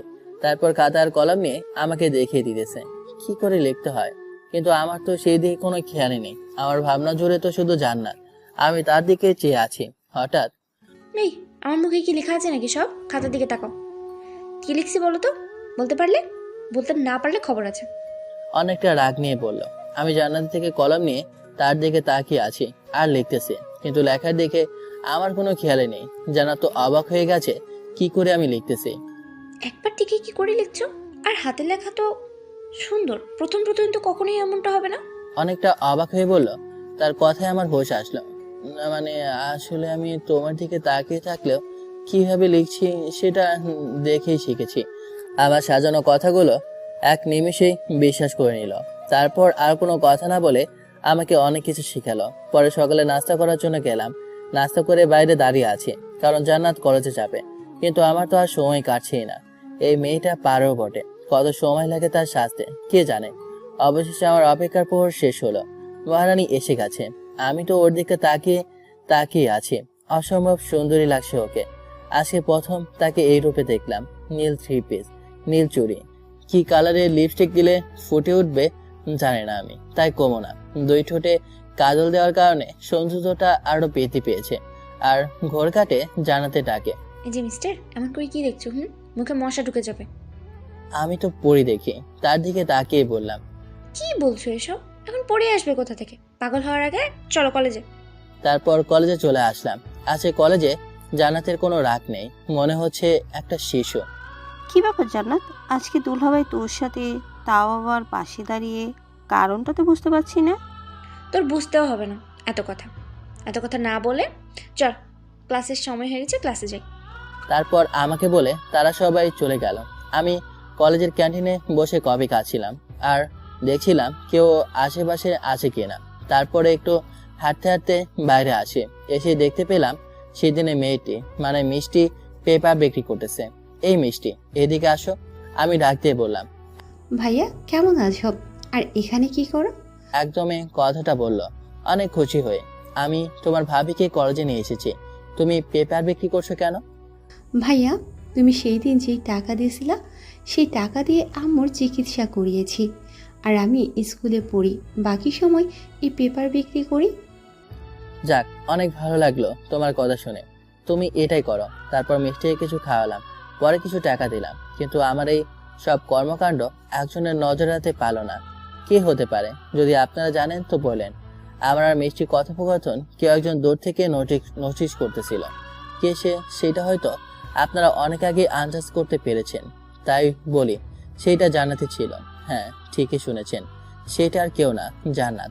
এখন প্রশ্ন হলো, আমি মিষ্টির সাথে কথা বলছি, তাহলে জান্নাতকে আমাকে ফলো করছে সেটা জানতে পারলাম কেমন করে? তাহলে শোনেন, আমি যেখানে দাঁড়িয়ে মিষ্টির সাথে কথা বলছিলাম ঠিক আমার সামনে একটা কাচের দোকান ছিল। আমি যখনই কথা বলতে বলতে সামনের দিকে তাকাই, ঠিক তখনই দেখতে পাই জান্নাত আমার পেছনে কিছুটা দূরে দাঁড়িয়ে আছে। আমার তো ভয়ে কাম শেষ। যদি জানতে পারে তাহলে আমার খবর আছে। তাড়াতাড়ি আমি জান্নাতের সামনে আসলাম, যেন বুঝতে না পারে আমি এত সময় কি করলাম। জান্নাতের সামনে গিয়ে, এই তুমি কখন এসেছো আর আমাকে ডাকো নাই কেন? আমি একটু নরম হয়ে বললাম, ওই তো আমার থেকে কিছু লুকিয়ে রেখেছে। আর টাকাই বা পাবে কোথায়? খারাপ কাছে জড়িয়ে নেই তো? জিজ্ঞেস করবো নাকি? না থাক, এখন বলা যাবে না। এই জান্নাত, কোন ভাবনায় ডুবে আছো? আমি কখন থেকে ডাকতেছি, সেই দিকে তোমার কোনো খেয়ালই নেই। হাতে তুড়ি বাজিয়ে পড়লাম। আরে না, আমি একটু আগে এসেছি, বান্ধবীদের সাথে কথা বলে তোমার কাছেই আসছিলাম, আর তুমি চলে আসলে। এমন ভাবে বললো যেন আমি বুঝতেই না পারি যে জান্নাত অনেক আগেই এসেছে। ওহো, তাই নাকি? আমাকে ডাকো নাই কেন? আমরা কথা বলতেছি, অমনি কে যেন পেছন থেকে ডাকলো। পেছন ফিরে দেখলাম, আরে এটা তো তিশা, জান্নাতের বান্ধবী। আরে তিশা, তুই এমন হাঁপাচ্ছিস কেন আর কান্না করতেছিস কেন? কিছুই বলতেছে না, সে শুধু কান্নাই করতেছে। তাই অপর দিকে বলে উঠলো, আসলে জান্নাত একটু আগেই হাসপাতাল থেকে তিশাকে ফোন করে বলেছে ওর বাবা মা অ্যাক্সিডেন্ট করেছে, খুব খারাপ অবস্থা তাদের। একটু তোদের গাড়ি নিয়ে চল, সবাই গিয়ে দেখে আসি। তারপর আর কোনো কথা না বলে সবাই মিলে হাসপাতালে চলে আসলাম। কিছু তো চিনি না, তাই আগে ক্যাশ কাউন্টারে জিজ্ঞেস করলাম যে তারা কোন রুমে আছে। তারপর সেইখানে চলে আসলাম। রুমের সামনে দেখতে পেলাম ডাক্তারকে। এই যে ডাক্তার সাহেব, রোগীর এখন কি অবস্থা?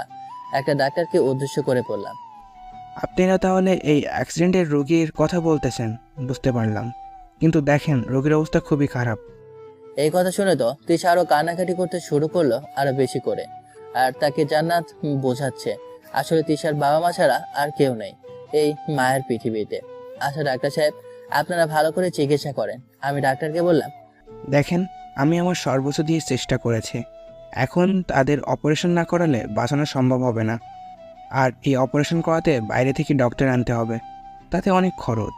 আর ডাক্তার, কত টাকা লাগবে এই অপারেশন করার জন্য? দেখেন, এই অপারেশনটা অনেক কস্টলি, তাও কম করে হলেও 10 লক্ষ টাকা লাগবে। এখন 5 ঘন্টার মধ্যে টাকা না দিলে অপারেশন হবে না, আর রোগীর বাঁচাটাও কঠিন হবে। এত টাকা কোথায় পাবো? আমাদের বাড়িঘর সব কিছু বিক্রি করে হলে না হয় 5 লাখের মতো হবে, আর বাকি টাকা কোথায় পাবো? এখন তাহলে কি হবে? টাকার জন্য অপারেশন হবে না? তিশার বাবা মায়ের কি হবে? আচ্ছা জান্নাত আর শিখা, তোরা যদি কিছু একটা করতি তাহলে আমার বাবা মায়ের অপারেশনটা হতো। আমি জানি তোরা পারবি। আমি এত টাকা কোথা থেকে পাবো? আর আমার বাবা কেমন সেটা তো তুই জানিস। আমি এত টাকা কোথায় পাবো? আর বাবাও তো এখন বাসায় নেই, কি যেন কাজের জন্য বাইরে গেছে। দেখেছেন, বিপদে বলে কলেজার বন্ধুদেরও চেনা যায়। এখন তো সেটাই হলো। এখন টাকা আমি কোথায় পাবো? আমার বাবা মা চিকিৎসা কি করাতে পারবো না? ভাইয়া আপনি একটু আমার বাড়িটা বিক্রি করে দেন। আমাকে উদ্দেশ্য করে বলল কান্না করে, দেখেন আপনি সব কি বলেন? আপনি বাড়িটা বিক্রি করলে থাকবেন কোথায়? আমার কথা ভাইবেন না, কোথাও না কোথাও থাকার জায়গা ঠিকই পেয়ে যাব। কান্নার জন্য ঠিক মতো কথা বলতে পারছে না। আচ্ছা আমি বলি কি, একা তো আর আমাদের পক্ষে এত টাকা দেওয়া সম্ভব না, তাই আমি বলি কি, আমার 3 লাখ শিখা দিবে, 2 লাখ, আর বাকি টাকা জোগাড় হয়ে যাবে। আচ্ছা ঠিক আছে, তুই দিলে আমিও দেব। আমরা যদি এখন ওর পাশে না দাঁড়াই তাহলে কে আসবে ওর পাশে?